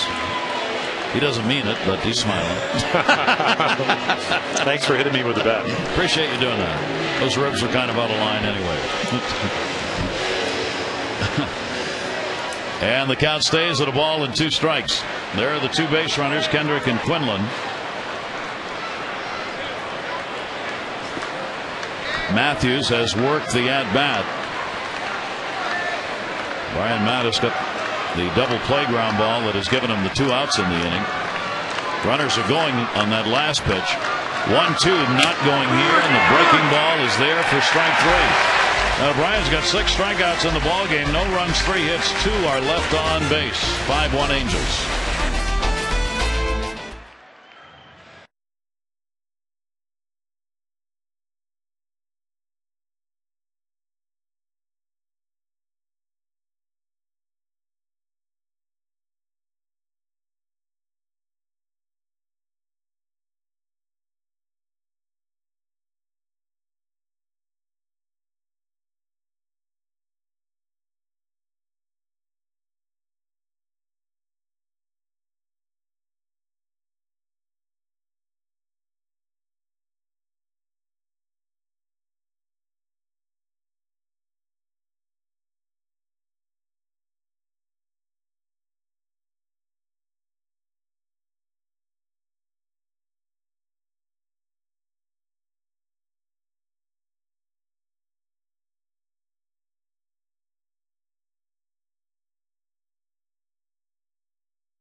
David, cute kids. And after the autograph session, Dave Tremblay, Andy MacPhail, manager GM, had a Q&A session with the season ticket holders, and Andy was asked whether or not he's satisfied with the season. And nobody can be happy with the record. That's not why we're in this game. But I think individually, the performances of our very young group, you saw Chris Tillman out there last night. You're going to see Brian Mattis out there tonight. The way Nolan and Matt Wieters have performed. We saw Felix a little glimpse into his ability last night. Individually, I'm very satisfied with the kind of environment that Dave's helped create. And an interesting comment at the end that you heard, because Dave Tremblay obviously has not been given the option pickup for next year. He does have an option on his contract for another year as manager, and it's Andy MacPhail has made clear he's going to wait until the end of the season. He said maybe even the last weekend, maybe even a little beyond, before he decides whether or not the Orioles will pick that option up and Dave Tremblay will be back next year. And what he's wanted to avoid is that swoon that has come for the last 11 years for the Orioles. And you take a look at what we're talking about, the winning percentage after the All-Star break for all of these managers. Tremblay, Sam Perlazzo for those years, Lee Mazzilli, Mike Hargrove, and Ray Miller. Miller got the closest to 500, but I mean, they haven't been there. It's been really bad finishes. And so what Andy was hoping is that not renewing the contract early would give both Tremblay and the players something to work at to the end of the year and avoid the swoon. Well, the players say they like Dave Tremblay. Roberts in the gap to left center field, and that's going to go to the wall. Brian Roberts is going to add to his doubles total as the league leader picks up another one here, leading off the fifth inning. Yeah, 44th double. Boy, it's so simple for him when you're gifted. Fastball away. Maybe ends up a little bit in the middle of the plate. He says that's fine with me. And right there, Rivera can't get it. Not very fleet-footed foot in left field. But my point about Tremblay is okay, if you like him, win some games for him. And he said that he was happy talking about Dave Tremblay with the progress of the young players, but some of the veteran players had to step up. Yes. And Dave Tremblay said that as well. Yeah. And Andy MacPhail said that there's been a fall off by some of the veterans that they didn't expect. Jones towards second base. Kendrick ranging. He will get the runner moved up. Brian Roberts goes over to third base on the out. I think one of the things that's kind of interesting is that with Andy MacPhail saying what he has said, he has really said to the players, stand up for your manager. Show me what you're willing to do for the manager, because if you produce and you have a good finish, seemingly the option will be picked up, and if you don't, then there's going to be some question about that. At least that would be the perception. And for the veteran players, they're the ones, as Jim says, they're the ones who have to make the decision on that. The kids are going to play hard because they're here and they're trying and they want to prove themselves. The veterans have to decide to grind this thing out, knowing that what they're doing are trying to be spoilers against Eastern Division teams for much of the final 6 weeks. And are they willing to do that? That's a point well taken.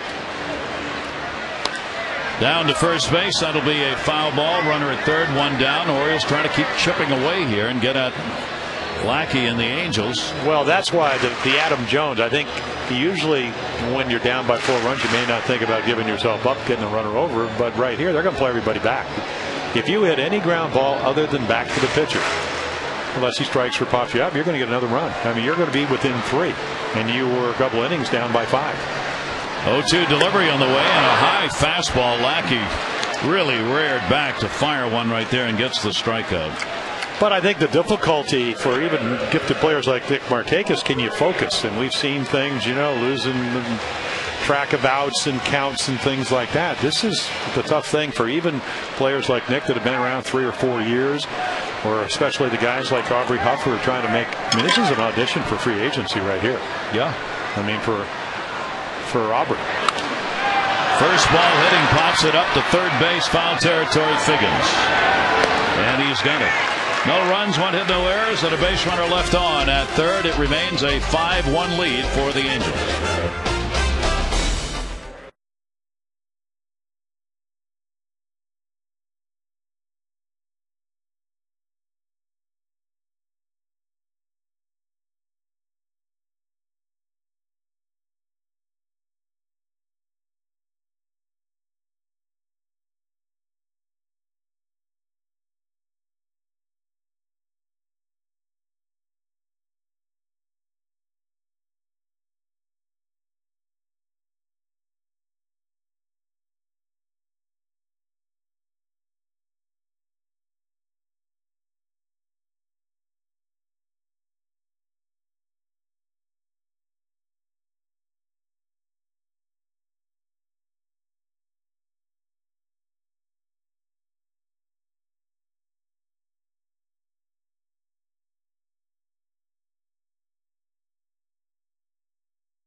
age, Harold Baines is going to be inducted into the Orioles Hall of Fame.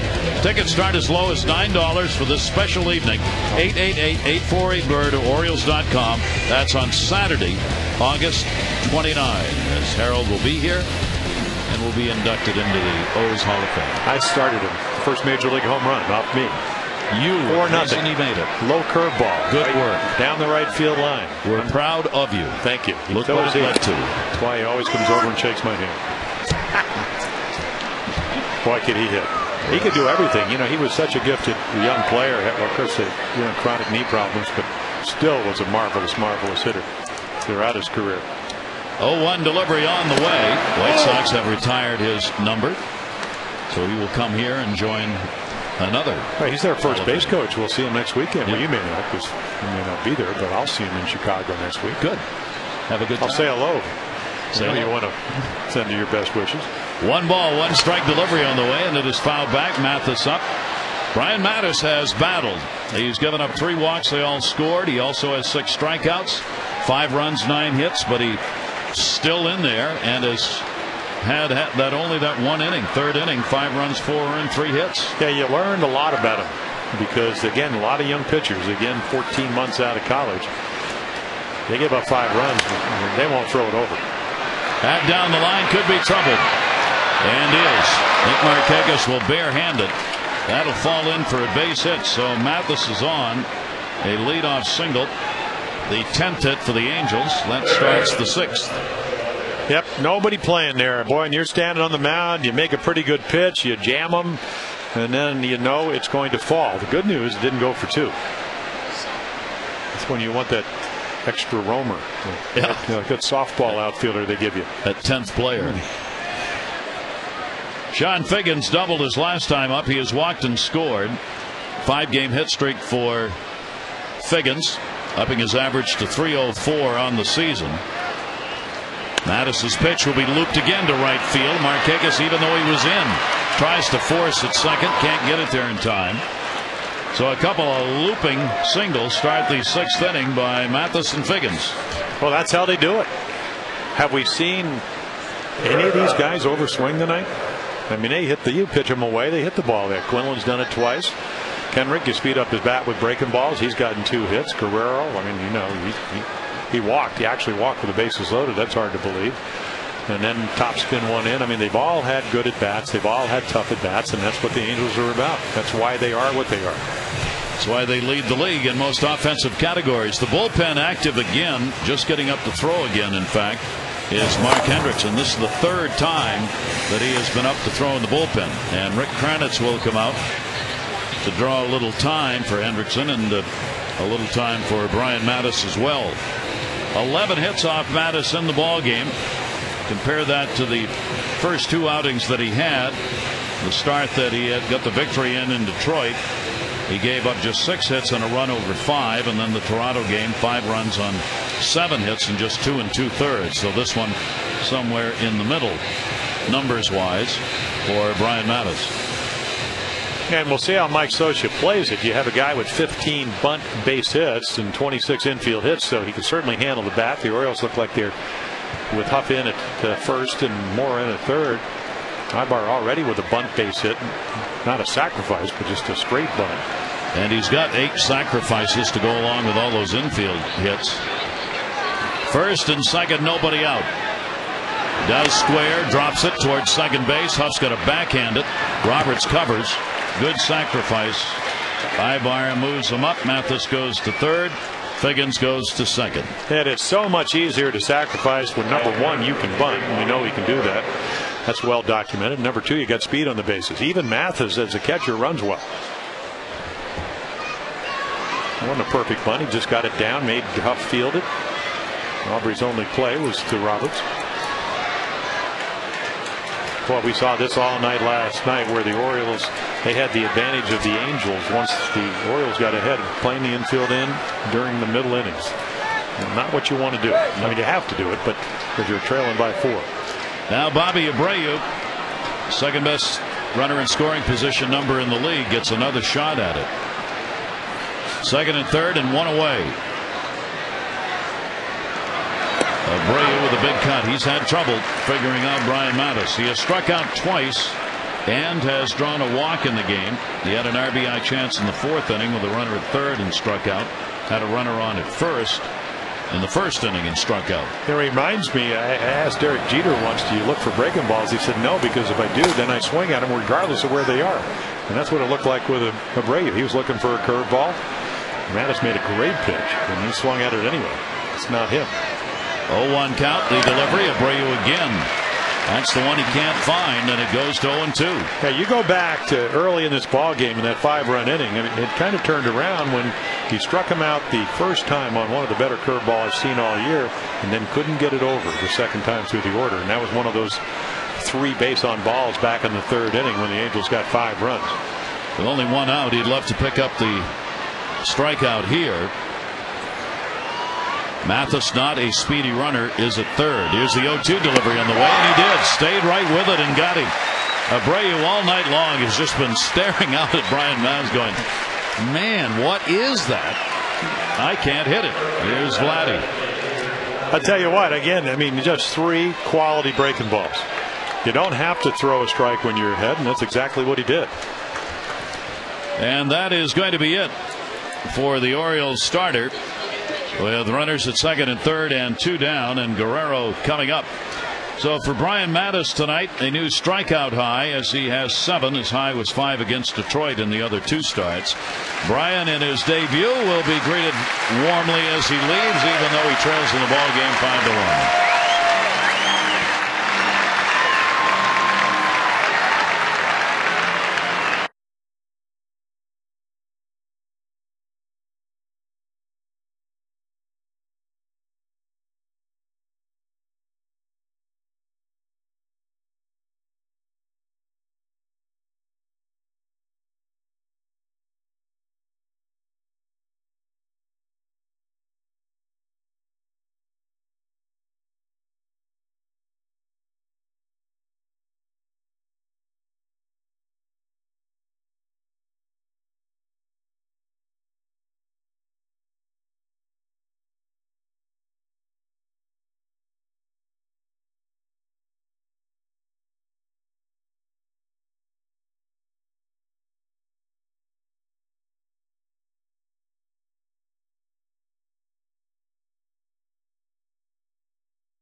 Not a lot of extra base hits, no home runs, so 3 home runs in Toronto. And again, if you take away the 3 walks, pretty presentable outing, because they wouldn't have scored a lot of runs. And Clay Marineth will now come in, and he pitched twice in the Oakland series. The A's coming in earlier in the week, winning 2 out of 3, gave up a bunch of runs. Of course, he's a sinker baller, sinker slider guy, and 5 earned runs in the 3 innings pitched.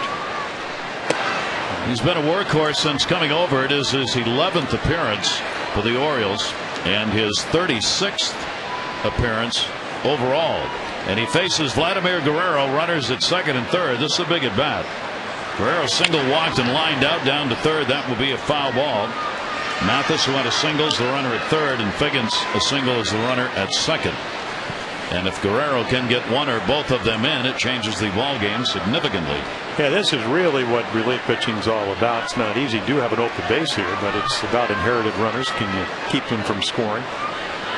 Good thing is there is 2 outs. Bad thing is Guerrero's at the plate. Ooh, nice pitch. Yep. Boy, bore in on the hands on that one. And then he's got that sinker that will dive down and into the righties, and then the breaking ball that, if he locates it well, it can make you look pretty silly sometimes.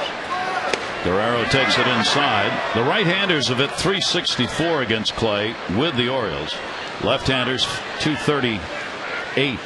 Last outing was a tough one for him as he gave up 5 earned runs in 3 innings in those 2 games Jim was talking about. 2-2 delivery, and he hit him. The Guerrero will go down as Merida tried to come back in on the fist and got too far inside. Yeah, you hit Guerrero after getting ahead of him, and he didn't have a chance trying to get somewhere with that left leg, and it plunks him right above the hamstring, and then he smiles. I don't know, he couldn't get out of the way, and it doesn't get any easier because this guy came into this game hitting .350 with runners in scoring position. He's already had the bases loaded once and delivered an RBI single. Has hit into a double play and flied out, and he's got the bases loaded again. Mathis, Figgins, and Guerrero, and Rivera will take it for a strike. So the inning gets a little more important now with the bases loaded, and with 2 down, of course, on contact, everybody will be running. Rivera batting at .312 on the year, takes a slider, and it's a called strike, and he can't believe it. It ended up in the glove, well away from the plate. Did it cross the plate on the way there? Yeah, apparently so. Looks like it did. Meredith with the 0-2 delivery on the way, and he chased it and got him. A big strikeout. Couple of hits. Bases are left loaded. It remains a 5-1 Angels lead.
Sent over minor league first baseman John Ryan Hughes. He is a left-handed hitter who will go to AAA Norfolk. He was batting .313 with 7 homers in Durham this year for the Rays. Also an update on Brad Bergeson. He had a CAT scan on that shin bone that he took the ball off of back at the end of July. Good news, it was clean, no hairline fractures, so he'll talk to the training staff about starting a throwing program soon, Gary.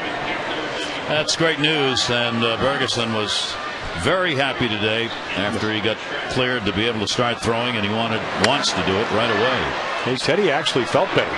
He's walking better. I said they were going to back you off anyway because you were pitching so well. Your inning total was going to be too high.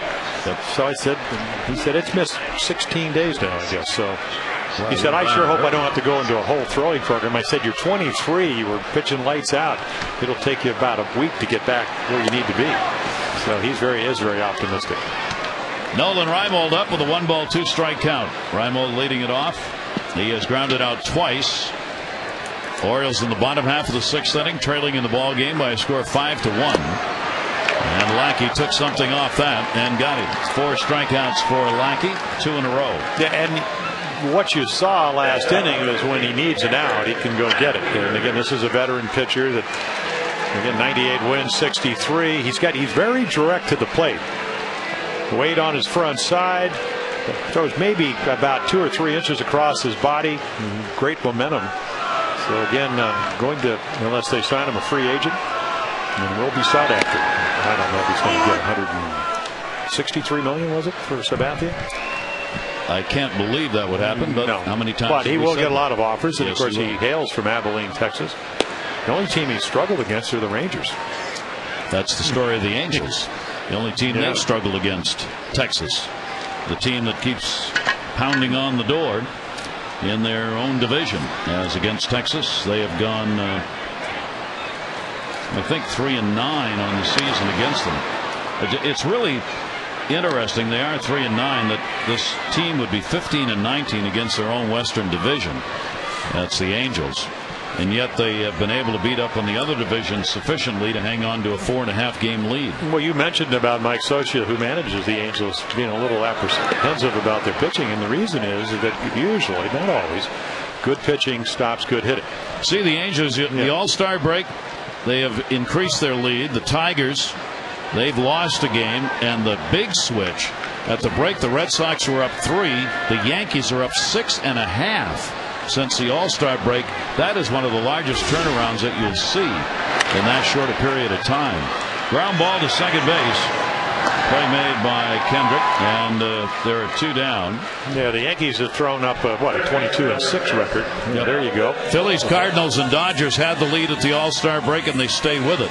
Teams with a lead at the All-Star break, the numbers since division play came into existence is 70% of the teams who are leading their division at the All-Star break win their division 70% of the time. So that's holding true for the moment, although there are some pretty good races going on, but we'll see. Well, the interesting thing to me is that that's going to go to right field. Bobby Abreu racing, can't get it. It'll get by him. Mora on his way to second base will have a double. Yeah, nice night. Melvin, the first time, tried to hit one over Abreu's head, and he made a very nice running play. Base hit the next time, and right here, can't quite get to it. Ball tailing away from it. You could see that Bobby could steal bases, but not that speedy in the outfield. So Melvin on with a double. But the one thing for the few times, and you alluded to it early, is that the other teams in the American League West outpitch the Angels. So if good pitching stops good hitting, maybe that's why the record is, and that will be what will happen usually in the playoffs. You'll get outpitched. And one of the beautiful things about this season, if you love baseball and things that aren't supposed to happen, is that Texas is that team that is outpitching the Angels. Who would have said that at the start of the year? Nolan Ryan. No, Nolan Ryan. Yes, he did. He said, "You better, or I'm going to release you." A little different work ethic and expectation level. Orioles another chance to get to Lackey here with 2 down, runner at second base. PA has lined out, hit into a fielder's choice. He will take the strike, 1-1 with a runner at second base. Orioles have been a hit away a number of times from cutting this lead to, down by 1 or 2 more. They just have not been able to get it against Lackey, and credit Lackey, who's been able to bear down and get the out. Yeah, 247 runners in scoring position. Pretty good number. And I think again last inning, runner at third, got Markakis to strike out, have to pop up, or otherwise the Orioles add another run there. Back end of the bullpen's been very good for the Angels. Middle, we saw last night, can be a little bit soft, with the exception of Matt Palmer. PA reaching, will foul that one away. Lackey on the road this year has gone 3-1. He is 4-4 at home. His ERA on the road almost exactly the same. 3.93 on the road, 3.83 at home. Hasn't made much difference. And you see the number of pitches that he's thrown, career high in that last outing. He's up to 97 in this one. Mora second, 1-2 delivery. PA will take it on the inside corner, and that's that. Lackey gets his 5th strikeout. No runs, 1 hit, no errors, and a base runner left on. Remains 5-1 Angels.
Up, misplayed by Jones. But getting 1 run, 2 runs instead of 1 to make it 3-0. Rob Quinlan with another base hit. Strong throw, but couldn't get the play at home. And then Clay Meredith comes in with the bases loaded. This time strikes out Juan Rivera. So 5-1 as the Orioles try to maintain it here in the 7th. Meredith will stay on and work here in the 7th inning as Kendrick, Quinlan, and Matthews are due up. Kendrick, 2 singles, RBI, and a ground ball out. Howie Kendrick is hitting at .276 this season. Angels had contributions from just about everybody in the lineup, one way or the other, either getting on with a hit or getting on with a walk and scoring. Now Meredith's got to hold him down as the Orioles have also had their chances. The Orioles have had somebody on base against Lackey in every inning. They have left 7. The ground ball back to the mound. Meredith has it, and the underhand flip will get the out on Kendrick. Keep up with the latest Oriole news on your favorite social networking sites, Facebook and Twitter, facebook.com/Orioles, or you can go to twitter.com/BirdlandInsider. Get all the information on the O's from the communications department. Birdland News is just a click away. 1 down. Quinlan, 2 singles, did not play in the ball game last night. Has picked up an RBI. And we're going to see Kendry Morales going to come in and pinch hit and go out to play first base. That tells you something about not only does he hit home runs, but with a lead, you don't mind if you're Mike Scioscia to put him out there for defense. Yep. 22 of his 25 home runs from this side of the plate. 1-0 count. And he will foul that one away. Only 5 home runs behind Mark Teixeira, who left the Angels and went to the Yankees. A lot of power, whether it's on the bench or on the field. Virtually everybody, every position player for this Angels team somehow contributes. Pitch is taken outside for a ball, and a 2-ball 1-strike count on Morales. 2-1, 1 down.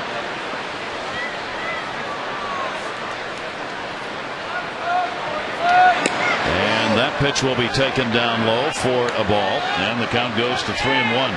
Great season for Morales. 267 right, 314 left. 25 home runs, Jim mentioned, the 76 RBIs. That's a lot of punch. 3-1 pitch to him is away, 3-2. Well, that's what you try to do. I mean, we talk so much about Andy McPhail and what he's trying to do here. And again, the Greg Zahn, you get a young left-handed hitter. They let Teixeira go because they felt that Morales, who defected from Cuba back in 2003, gave him a big bonus, worked his way through the minor leagues, had a terrific year last year. But the opportunity to prove that he can still play here at the big leagues. Second base.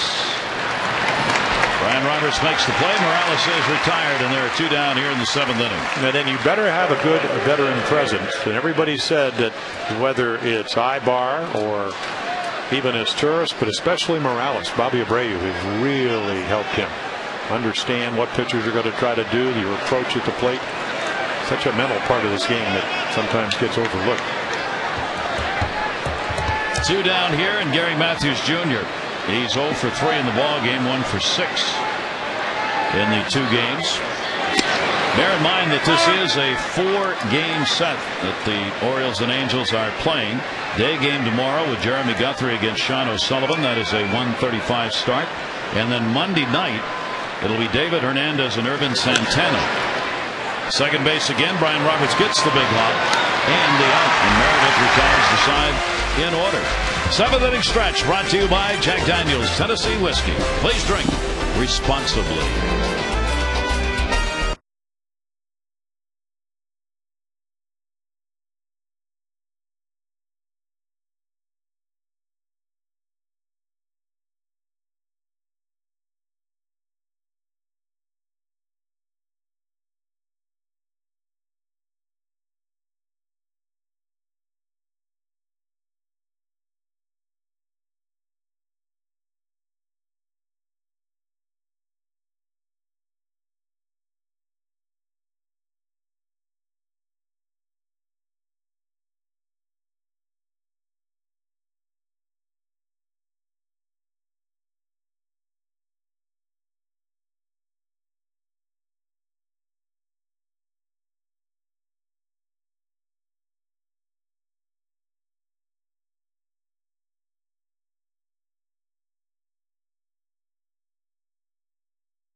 you got to play the next day again.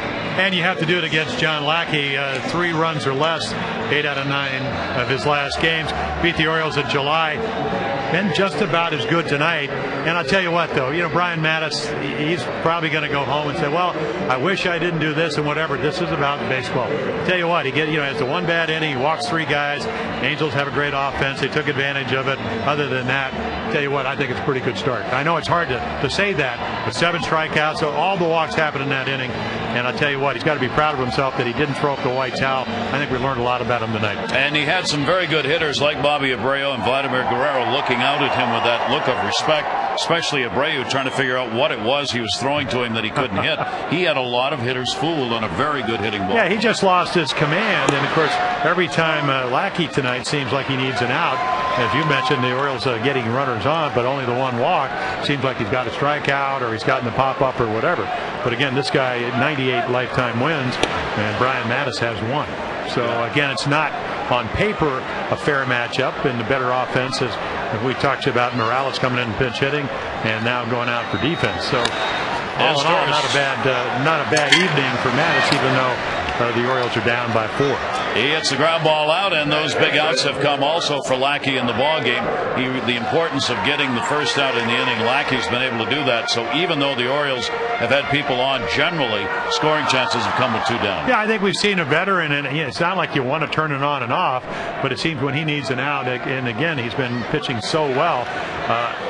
A guy that was hurt the first 6 weeks. It's not that it's easy, but it doesn't look too difficult for him with the kind of stuff he's had tonight. And with 1 away, Brian Roberts goes to second base on the ground ball. Kendrick up with it, makes the play. So 2 quick outs here in the 7th inning. Time to text in your vote for the AT&T Player of the Game. Here are the candidates for tonight. Nick Markakis, he has had an RBI double, single, 2 for 3. For Adam Jones, a triple and a run scored. And for Lackey, a chance to pick up his 8th win as he continues on the mound. A walk and 5 strikeouts so far. Text in your vote A, B, or C to 518-62. And I think what it comes down to, Gary, is when you're a veteran, and John Lackey certainly is at 30 with all those wins, you're not going to let the other team get back into the game unless they earn it. You're not going to give those hitters counts. You're not going to walk guys. You're going to get ahead of them. You're going to, to try to have those shutdown innings so your team, and especially the Angels, such a good offensive team, that can get back out there and give you more run support. That's what he's been able to do all evening long. Yep. Pitch is up high, and Adam Jones takes it on a 1-ball, 1-strike count. Hendricks it up for the 4th time tonight. Thought Mike Scioscia made a great point tonight. As a catcher, there are a few who know more about the game, pitching, catching wise, than does Mike Scioscia. Mike was talking about Jared Weaver last night, and he said what I told Weave after the game was, first strike may be important, but the second strike's even more important. He said, don't get a first strike and end up going 2-1. When you do that, the first strike is worthless. You can go 1-1, but you better get that second strike and don't get into that hitter's count. He said Weaver did that last night, and you can't do that. And that's the first time I think I've ever heard a baseball guy say second strike's more important than the first one. 1-2 delivery, which I suppose would lead you to the third strike, is the really important one because it ends the at-bat. 2-ball, 2-strike count on Jones. Yeah, the only count, and I looked at all the numbers today against John Lackey, 2-1, and they're 10 for 27 if they put it in play. Other than that, the counts were almost, and then 11 for 33, 2-0, and he hadn't done that hardly all night long. And a 1-2-3 inning as the play is made by Ibar over to Morales. First time in this game the Orioles have been retired in order.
Bobby Abreu to Brian Mattis as he took a look out. "What are you throwing at me that I can't hit?" said Bobby Abreu to Brian Mattis 3 times. It's almost like he was looking for the answer out on the scoreboard. It wasn't there, even though he did get a walk that had led to one of the 5 runs. Tell you what, if you're Brian Mattis and Bobby Abreu, I mean, he's a gamer. Probably still thinking. Look at, he's still thinking about those curveballs, and he had hit in 2 innings. But if you're Brian Mattis, you really do take some positive things away. You're frustrated that you kind of got out of sync as we look at Mark Henderson, who's come on, done a nice job for the Orioles. A little bit of a struggle lately because there's been more innings as the starters haven't gone as far as Dave Tremblay and the Orioles would like. But much more comfortable out of the bullpen than he was as a starter because he can use all his pitches and they don't stack up the lineup against him. He's done a nice job. Mark Hendrickson's last outing came against Oakland on the 12th as he gave up a run on 2 hits in that ball game. And he gets the fly ball on this one from Jeff Mathis behind second base. Brian Roberts is there, and he's got it. 1 away here in the 8th inning. Between innings, Butcher, pitching coach, talking to Lackey. A little wave of the finger, little punch in that number 4. Lackey's a bulldog, and when he's got the game face going, look out. Mike Scioscia came over to have a chat as well. Scioscia doesn't let those kind of things go by if he sees them happening in the dugout. Mike made a great point about his talking about his catchers tonight, especially Napoli. Mike was saying he said catchers are like pitchers. When you got a staff that's struggling, he said it becomes a little tenser, and they maybe try and do things that they really can't do. And he said one of the problems for Napoli as catcher is that Napoli's tried to maybe make it a little too fine for the pitchers. And he's supposed to be in the outer third of the plate. He's on the black, and the pitcher for a split second looks and says there's something wrong here. So he said we've gone with our catchers and had a meeting and just said got to relax. Let's make it simple. Let's go back to what we've done all year. Don't try and press and do things that you can't do. Well, yeah, I think it's a sense of pride, but it's also you want your guys to do well. That ball to center field. Jones over to get it. That'll be a base hit for Sean Figgins. And then you kind of take it personally, and you do overreact a little bit. That's a good point. And youth sports groups, don't forget the Orioles are going to have the Youth Sports Day coming up. It's on Sunday, September 20. Any of your sports teams, be it football, lacrosse, basketball, baseball, you can take part in a pregame parade around the yard. 888-848-BIRD, Orioles.com for information. That's coming up on September 20, Youth Sports Day. Here is Eric Ibar, runner on at first base. Figgins. Ibar will foul it off. He's had a couple of singles. Ibar's got a 3-hit ball game going with a double and 2 singles and a walk. So he's been on base 4 of the 5 times that he's been up, and he's on right now at first. Bolger we've not seen, nor Gibson, both warming up in the bullpen. Eric Ibar with an 0-1 count. Breaking ball fouled off again. Meredith worked an inning and a third. He struck out 1 and hit about it. Final line on Brian Mattis was 5 runs, 4 earned on the 11 hits, 3 walks, and a season high 7 strikeouts. How about Figgins on base 4 times tonight? What a pest. That's his job, and he does it well. Does he ever? I said to Sean, I said, have they talked about a contract? And he said, no, we really never brought it up. And told my agent, just let it play out. Not that I want to go anywhere. I'm just 30 years old. Keeps playing the way he is. He's only going to go up, right? 1 ball, 2 strikeout. Hendrickson's delivery. And he said he didn't want any distraction. And of course, this is a team that won 100 games last year and done nothing. With the tragic death of Nick Aidenhart. I mean, Mike Scioscia said, boy, it took the club a long time to recover from that because a young pitcher, promised life ahead of him, tragically killed in the automobile accident. So there've been a lot of stuff. And Sean said, I don't want to be part of that. I'll just play it out and see how it goes. 1-2 delivery. Hendrickson inside, outside, and Ivar just getting enough of those pitches to keep his at-bat alive at 1-2. Well, that is why he's such a tough out. He's hitting almost the same, a little bit over 300, both righty and lefty, and that's how you maximize your at-bats. You cut your swing down. We've seen that. Poked a single into right in that 5-run third inning and stay alive. Hope you get a better pitch to hit. That was a good curveball. Right-handers 305 off Hendrickson. Left-handers 267. Runner goes. Figgins going. Wieters from his knees. The throw not in time. No chance to get him. Went on the first move. So a couple of steals tonight. 35 and 36 for Sean Figgins. And now Matt Wieters is going to come out and talk about what signs we're going to use. There you go. And again, Amber doing the talking about Don Werner, talking about how they worked on the footwork, but it's never been about arm strength with Wieters from the knees. And he had no chance on Figgins on that one. Carl Crawford leads the league with 53 stolen bases. Then Ellsbury right behind him 52, and then it drops off. Upton's got 35. Well, Figgins has moved ahead of him probably at 36. 2 ball, 2 strikeout. Ibar runner in scoring position. Figgins being held by Roberts as he will take off for third. And if you don't think speed is a factor, Joe Madden, the Rays manager, always talks about, look where Brian's playing. He doesn't want to play there. But because of the fact that, well, maybe he wants to talk to Sean Figgins, but they're having a little conversation, but he wants to be over a little bit. He wants to be over a couple of steps. He's going to move back. 2-2 delivery down to third. Morris scoops it. What a scoop, and gets him. Melvin Mora picking one right there. Yeah, it's almost like I think he was maybe a little bit distracted by Figgins because he gets a late jump. Take a look right here. They've got his Torres right there. So a late jump and then the short hop. Nice play. Again, the last infield error has been back in July 18th.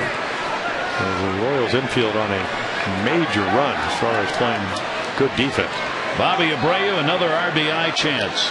Bases loaded in the third inning. He reached on a walk, came up with a runner at third in the fourth, struck out, came up with a couple on in the sixth, and struck out. Now he's got Hendrickson, the left-hander, on the mound with a runner at second base, and again 2 down. Talked about Sean Figgins getting on base. What's maybe even more amazing is that Bobby Abreu's got a better on-base percentage than Sean Figgins. Abreu is third in the league behind Mauer and Youkilis. Figgins is 6th coming into today's play in on-base percentage. Bobby Abreu not only gets the RBIs, but he helps getting on and scoring runs himself. Breaking ball is taken down low, and the count goes to 2-0. Yeah, Bobby's probably saying, I don't know how you pronounce that young left-hander for the Orioles, Matus or whatever. I don't know how you spell his name, but I don't want to ever see his curveball again. Yeah. George Scott, Boomer, he used to. Dave McNally was McAnally, and Mike Cuellar was Quasar. Close enough. Yeah, well, he didn't care. He just knew they could pitch. That's right. And a 3-0 count. So Hendrickson 3-0 to Abreu. Got Vladimir Guerrero. Well, the Orioles waiting on deck. Nobody up in the bullpen. 2 more games in this series. Both of these teams have got a lot of games consecutively to be played. 3-0 delivery is taken for a strike. The Angels, because of rainouts, have lost 2 of their off days the rest of the season. They've got 50 games in 52 days. That's through the end of the year. The Orioles will have 4 days off between now and the end of the season, but they are in a string of 20 consecutive ball games they're playing. 3 ball, 1 strike delivery on the way, and taken for a strike. Didn't pull the trigger on the off-speed breaking ball. 3-2. Yeah, he said, I have no interest in swinging another curveball. Yeah, one of those against Oakland, and then they have to come all the way back to New York. One of those rainouts back in May against the Yankees. Who wants to play the Yankees the way they're playing? Well, we do, because it's a nice challenge, and especially here, a lot of people come to see him play. Good reason. Yes. 3 ball, 2 strike count, 2 down. Second base Figgins. Breaking ball's right there, middle of the plate. And he's had one of those nights as he strikes out for the 4th time in the ball game. It remains a 5-1 Angels lead.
And 224 in the third innings, coming into this game without an error. And you can see why right there. Terrific play. Great angle right here. The agility you must have. Everybody. Huff, Roberts, and Asturis as they turn a double play. Needed it. Got it. Right-hander Kevin Jepson will come out of the bullpen as Lackey has completed his night, going 7 innings, a chance to win his 8th ball game. And this is the part of the bullpen we've been talking about that has done a decent job for a bullpen that has struggled. Yeah, I mean, the last year at Double-A and then struggled early on, and then in the last 18 outings, only 4 earned runs. So that's an ERA of under 2 runs a game. Good stuff. You also got Jason Bulger, another guy, as your setup guy to get to Brian Fuentes. Jepson has worked against the Orioles in a couple of games this year. 2 innings, hasn't given up anything.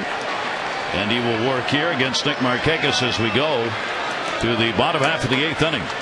Markakis has an RBI, the only one for the Orioles. He had a double in the 3rd inning, also a single, 2 for 3 in the game. And you can see power arm at 98, first pitch, except it was a ball. Well, the Orioles have to be pretty pleased the way John Lackey pitched. See him leave. Goodbye. Out of there. And Markakis will foul it away. 1 run, 7 hits off Lackey in 7 innings. He had only 1 walk and struck out 5. Jim Johnson up for the first time in the bullpen. Yeah, his last appearance was on Tuesday. Came in and got a save against Oakland. 3-2 win for the Orioles. A 1-ball, 1-strike count. Markakis towards the hole. Great stop, Morales. And gets the out. Well, what did we talk about earlier? You got a 5-1 lead, but you pinch hit for Rob Quillen with a couple of hits because you trusted the defense of a home run hitter. Looks like Albert Pujols right here. Pujols, who was an outfielder, made himself into Gold Glove quality first baseman. And we all know he can hit. I'll tell you what, they speed up the bat with a breaking ball, and Morales turns it into an out. Good play. Aubrey Huff will stand in. Aubrey has had an 0 for 2 and a walk in the ball game.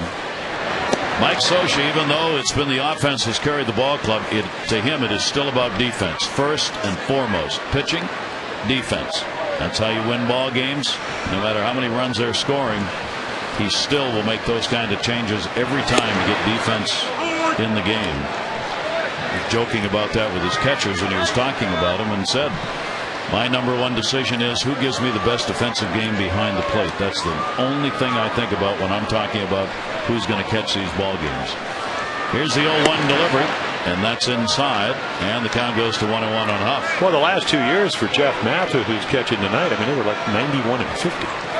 So it's not about the bats. Napoli, not that he's a bad catcher, but Matthews has done a terrific job, and his hitting's a bonus. That ball down the line, foul territory. Figgins the closest, and no play.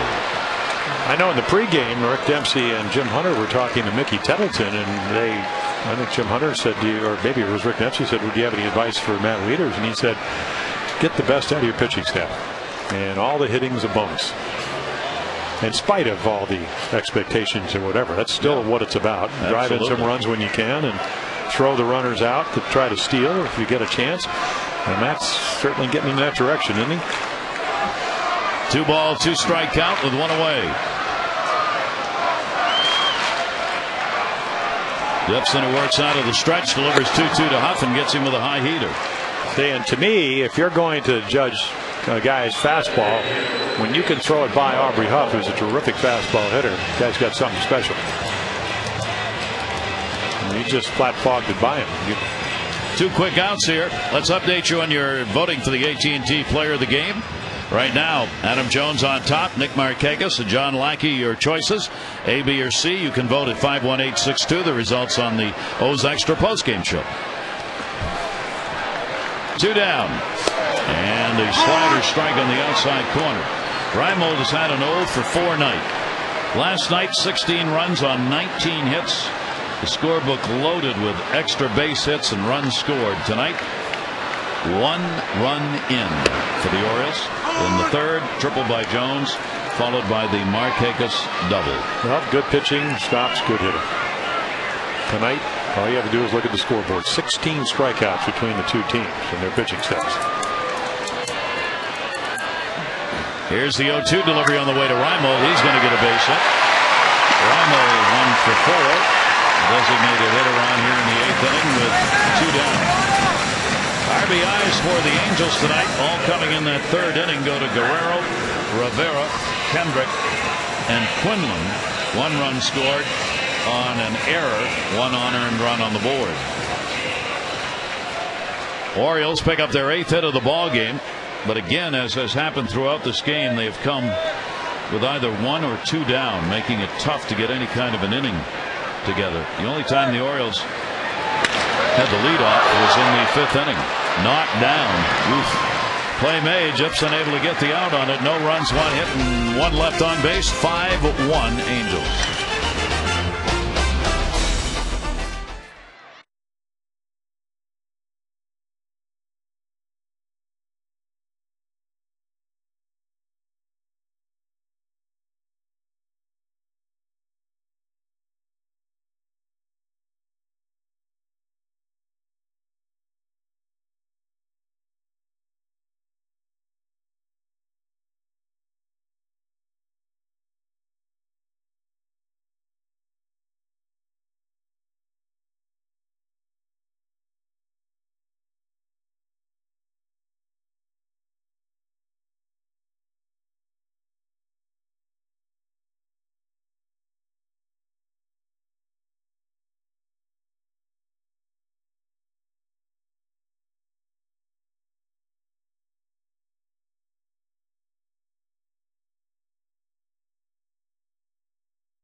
Beautiful night here in the Inner Harbor area at Camden Yards with Jim Palmer and Amber Theo Harris. I'm Gary Thorne. The Angels have the 5-1 lead. Jim Johnson will come on. Hendrickson worked an inning, 1 hit and 1 strikeout. They got to say last Tuesday is 4th on the year. He is the closer now that George Sherrill's pitching for the Dodgers. A little tune-up in case with Jeremy Guthrie pitching tomorrow. And Sean O'Sullivan, maybe in case the Orioles need Jim Johnson to come in and save one.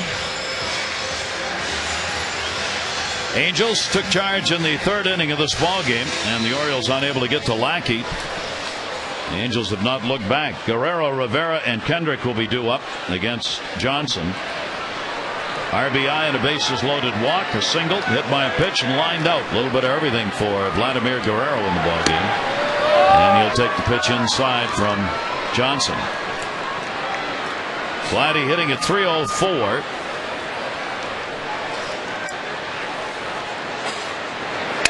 Delivery, shattered bat, look out for the barrel as it went to short. The ball went to 3rd, and a good pick at first base. Guerrero retired. Yep, a little talk about a jam shot, all over his fist, running fastball. Melvin kind of flinching as the ball goes.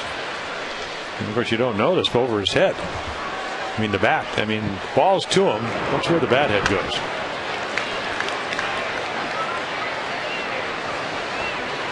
It's good concentration. Yeah, it's not really that far away. Ooh, help me here. Well, I can't imagine when you're focusing on the grounder that you really know exactly where the bat heads are going to end up. Here is Juan Rivera, 1 down, nobody on. Rivera has had an RBI single, 1 for 4. Rivera 311 batting average, well over his 284 major league average coming into this season, and will take the breaking ball away. 2-0 count. Juan Rivera 3 for 4 in the ball game last night and 1 for 4 in this one. Rivera trying to keep his numbers up, which have been strong against the Orioles. 11 hits and 29 at bats and 5 RBIs on the season. 2-0 delivery. That one's going to catch the outside corner. 2 ball, 1 strike count from Johnson. Yeah, Jimmy, right on that first base side, so the angle is right to the outside corner. You can see him at pitching rubber, 26 inches wide, plate 17. And he's in line right with that outside corner. And misses there. A little bit down low. Brian Mattis, 5 runs, 4 earned, 11 hits, and 5 2/3. Could be the loser in this one at the moment. The winner could be John Lackey, who gave up just 1 run, 7 hits over 7. Lackey trying to go 8 5. Brian Mattis coming in with a 1-1 record, just his 3rd start. Gets the strike on the outside corner, or at least got the call. 3-2. It's a pretty big strike zone tonight. Juan Rivera doesn't like Larry Vanover's strike right there. That ball's probably 3-4 inches off the outside corner. Right, close enough. They gained him. Yeah. Right, pitchers, umpires. 3-2 jam shot. Melvin Moore will have to cut this off dies. Makes a nice play. 2 good plays by Moore here in the 9th inning. Latest edition of the Orioles official publication, Orioles Magazine, is on sale at the ballpark right now. Matt Wieters, Brad Bergeson, 2009 first-round draft pick Matt Hobgood, 89 Why Not team, all inside with your favorite future, current, and former O's. So we hope you'll pick up a copy on your next visit to Camden Yards. Matt's on the cover. Howie Kendrick, 2 down, nobody on. Kendrick has had a 2-for-4 ball game, and he has picked up an RBI. Johnson will come in with a fastball. Orioles bullpen has gotten it done with Meredith an inning in the 3rd, Hendrickson an inning, and Johnson trying to finish out an inning here without giving up anything. Yeah, Howie Kendrick's pretty much what you want out of your minor league system. 10-round draft choice and ended up hitting 360 in the minor leagues. I mean 386s, 387s, lifetime 300 hitter coming into this season at the big league level. And he drafted him in the 10th round. And there is Jason Bulger. Non-save situation. And again, another youngster that struggled early, and then all of a sudden, integral part of this bullpen for the Angels. 2 ball, 1 strike count on Kendrick, and a chopper to short. Played by his Taurus, and that's going to do it. So a 1-2-3 inning for Jim Johnson. 3 outs for the Orioles to work with. We go to the bottom of the 9th.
Minute. All right, now I have 3 outs to learn how to say post-game. Let's get back to the booth and rejoin Gary and Jim. Gary.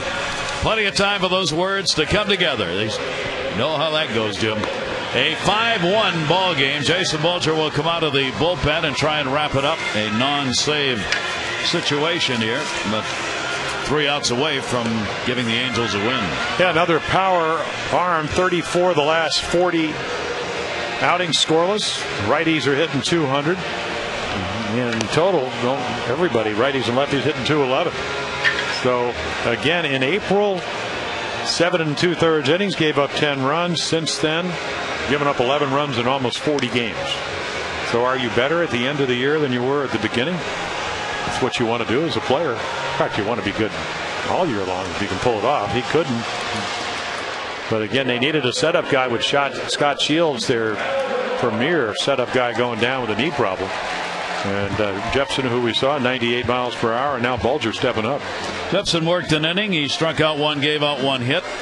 Orioles will have more. A PA and his Taurus due up. Melvin with a double and a single in the ball game, 2 for 3. And the first pitch by Bulger is in there for a strike. So the Angels looking to even this up for Game 3 tomorrow. That'll be an afternoon game, 1:35 first pitch, and then the ball game on Monday night to wrap up the 4-game series. High from Bulger, and the count goes to 1-1. Well, the Angels have continued to do what they have done throughout the season, and that's score a lot of runs. They're even under their runs per game number on the road here by about 1.5, but they've got the 5-1 lead, and they picked up 12 hits in the game. Yeah, they've won 17, as you mentioned earlier. They've just been on a roll on the road, 17 out of the last 23, over 7 runs a game. And again, they come in batting 20 points lower against left-handers, but it looks like they're going to pick up their 26th win against a left-handed starter and go 26-11 against lefties. Yeah, the Orioles have like a 50-point difference between home, where they hit better, than on the road. The Angels are about even. And they're one of 2 teams in the American League that win both on the road and at home. Base hit for Melvin Morris. So Morris starts out the bottom of the 9th with a single. A 3 for 4 ball game for the Orioles' third baseman, and the leadoff man on here in the 9th. Well, you add 2 to Melvin's 6, you get 8. And what did Yogi say? It's not over till it's over. At least you want the closer to have to get up and start throwing. That is the mission here in the 9th. Mora on, PA up after getting the cycle last night, 0 for 3 in the ball game tonight, 248 on the season.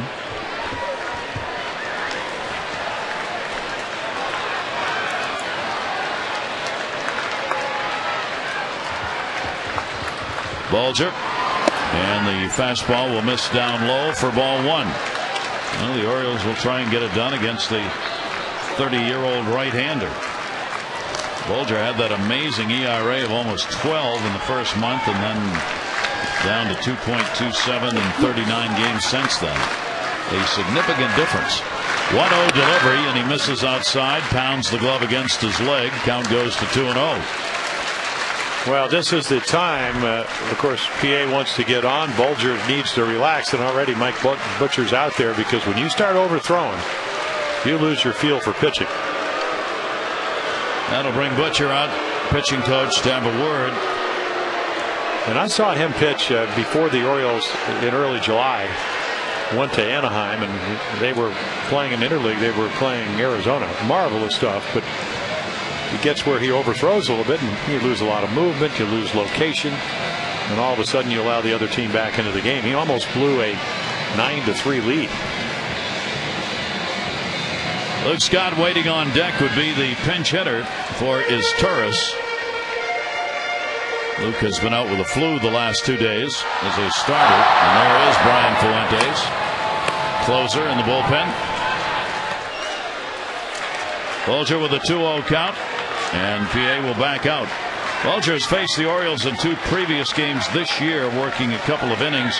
He has not given up a run and does have a victory against the Orioles on the year. 2-0 count to Felix PA. Moore is on at first base, and Bulger having trouble getting set out there on the mound, steps off. Well, you would think that Felix would be taking a pitcher down by 4 runs, the cycle or not. 2-0 delivery on the way to him. He does, and it misses. That was pretty close. Well, yeah, if middle of the plate counts. Well, it's funny, Vanover has been given pitches all night long, a little bit off the plate, but right here, he must have thought this pitch was high. Because it certainly wasn't in or out. 3-0 count. PA certainly is going to take here.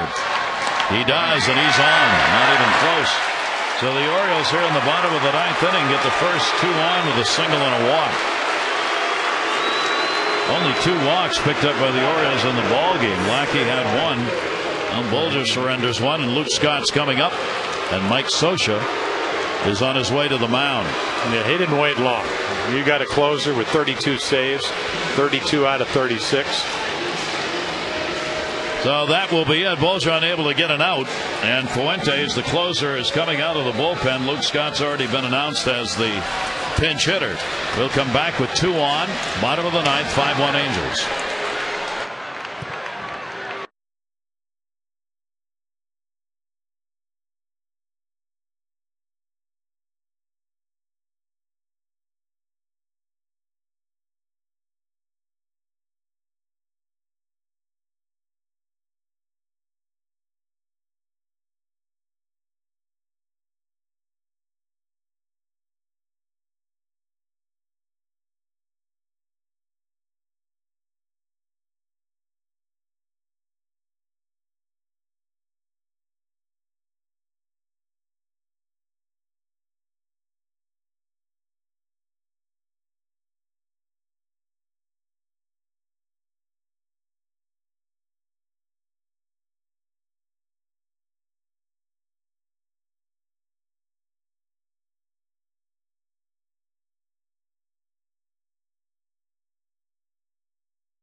In that department, he's looking for his 5th as he comes on in a save situation.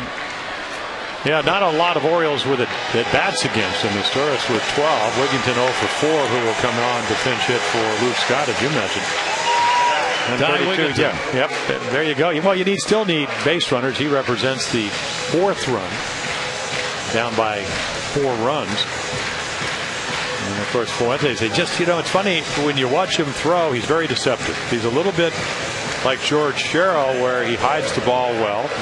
They both have breaking balls. They both throw fastballs. I haven't seen Fuentes throw a lot of changeups. He may have one, doesn't throw it a lot. And the ball just gets on you. He is second in the major league in saves with 32. And amazingly, he is only the second left-hander in history to have a 30-save season. Randy Myers, Randall Kay was the other. He's 32 for 36 in saves, 62 out of 68. No Billy Wagner? His career. No 30 saves for Billy Wagner. Nope. 2 on, nobody out. Orioles down 5-1. Ty Wigginton. Luke Scott never got an at-bat, even though he was announced. So Wigginton officially hitting for Scott in his Turris' spot. And Wigginton takes one to right center field. Center fielder Matthews has it. Tagging Mora. He'll move over to third. Wigginton retired. 1 out. Runners at first and third. So Fuentes on 1 pitch gets an out here in the bottom of the 9th inning. Yeah, he's coming in to save the game. So again, how do you do that? You throw strikes, and again, he's deceptive. He pitches to the big part of the ballpark. That ball hit to the power alleys. It's a home run. It's skied to center.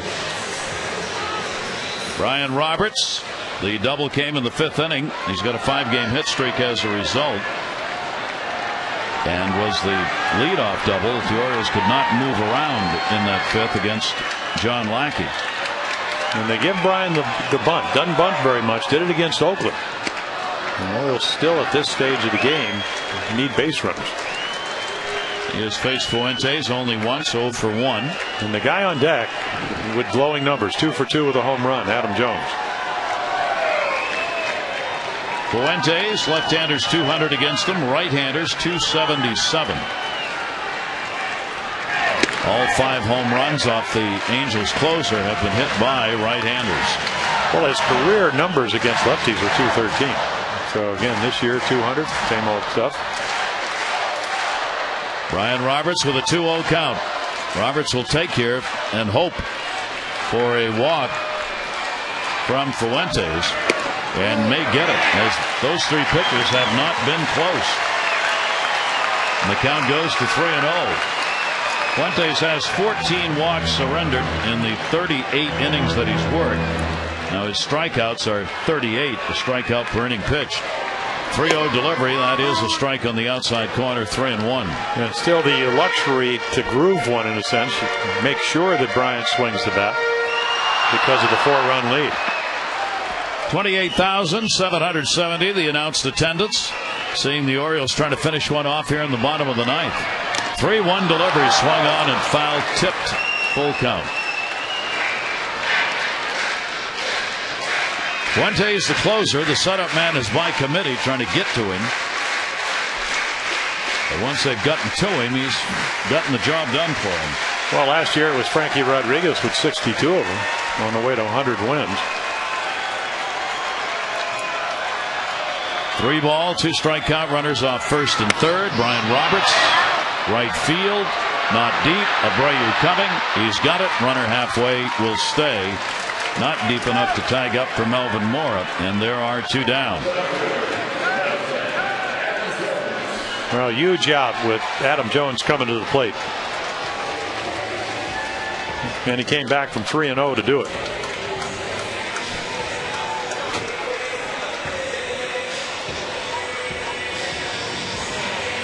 Adam Jones, there you see the 2 for 2, including a home run. A 5-1 lead with Marquez the RBI in the third, the only one on the board for the Orioles. And Fuentes 1 out away from getting himself a save. 2 down. Jones will take the pitch away for a ball. Adam in the ball game, a triple in the third, scored the lone run, 1 for 4.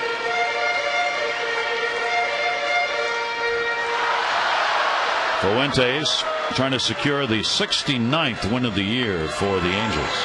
1-0, runner goes to second, no contest on it. PA down to second base.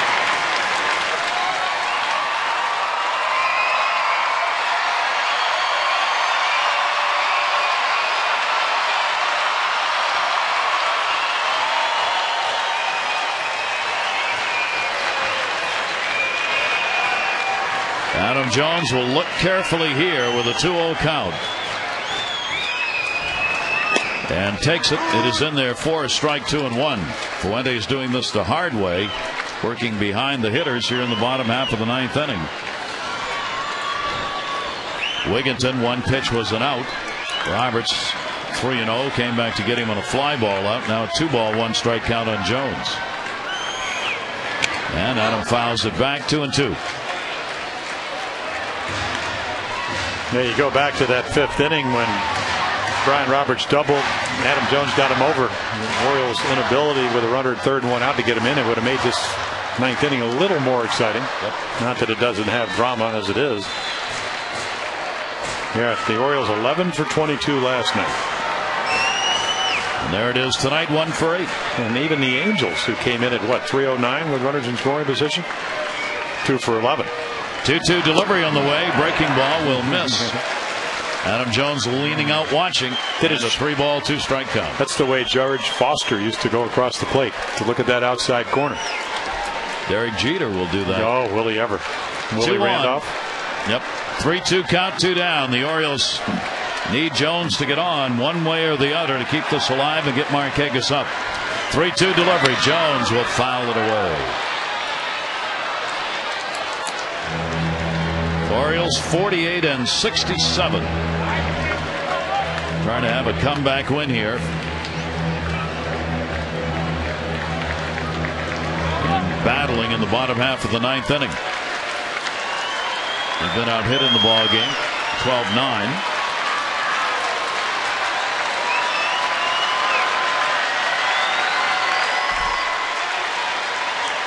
Again, the 3-2 delivery. Jones will fight another one off.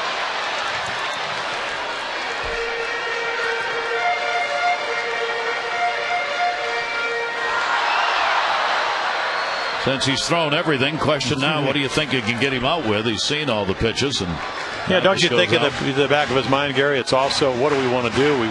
Because it's a 4-run lead and you got Marquez, even though he's lights out against lefties, we want to get him out, but we don't want to walk him. Don't walk him. Right. And of course, he keeps having pretty good swings, but you get an idea, 89, 90 probably a little bit quicker than that because of the reception for Brian Fuentes. 3-2 the count. Runners off second and third. Jones in the air to right field. Abreu backing up. And this one's in the books. And the 4-game series is evened up after 2. The 5-1 win. Lackey the winner 8-5. Brian Mattis takes the loss 1-2. And Fuentes comes away with a save. Game 3, Jeremy Guthrie on the mound against Sean O'Sullivan tomorrow. Mass and 2 coverage at 1 with those extra. Presented by AT&T. And the game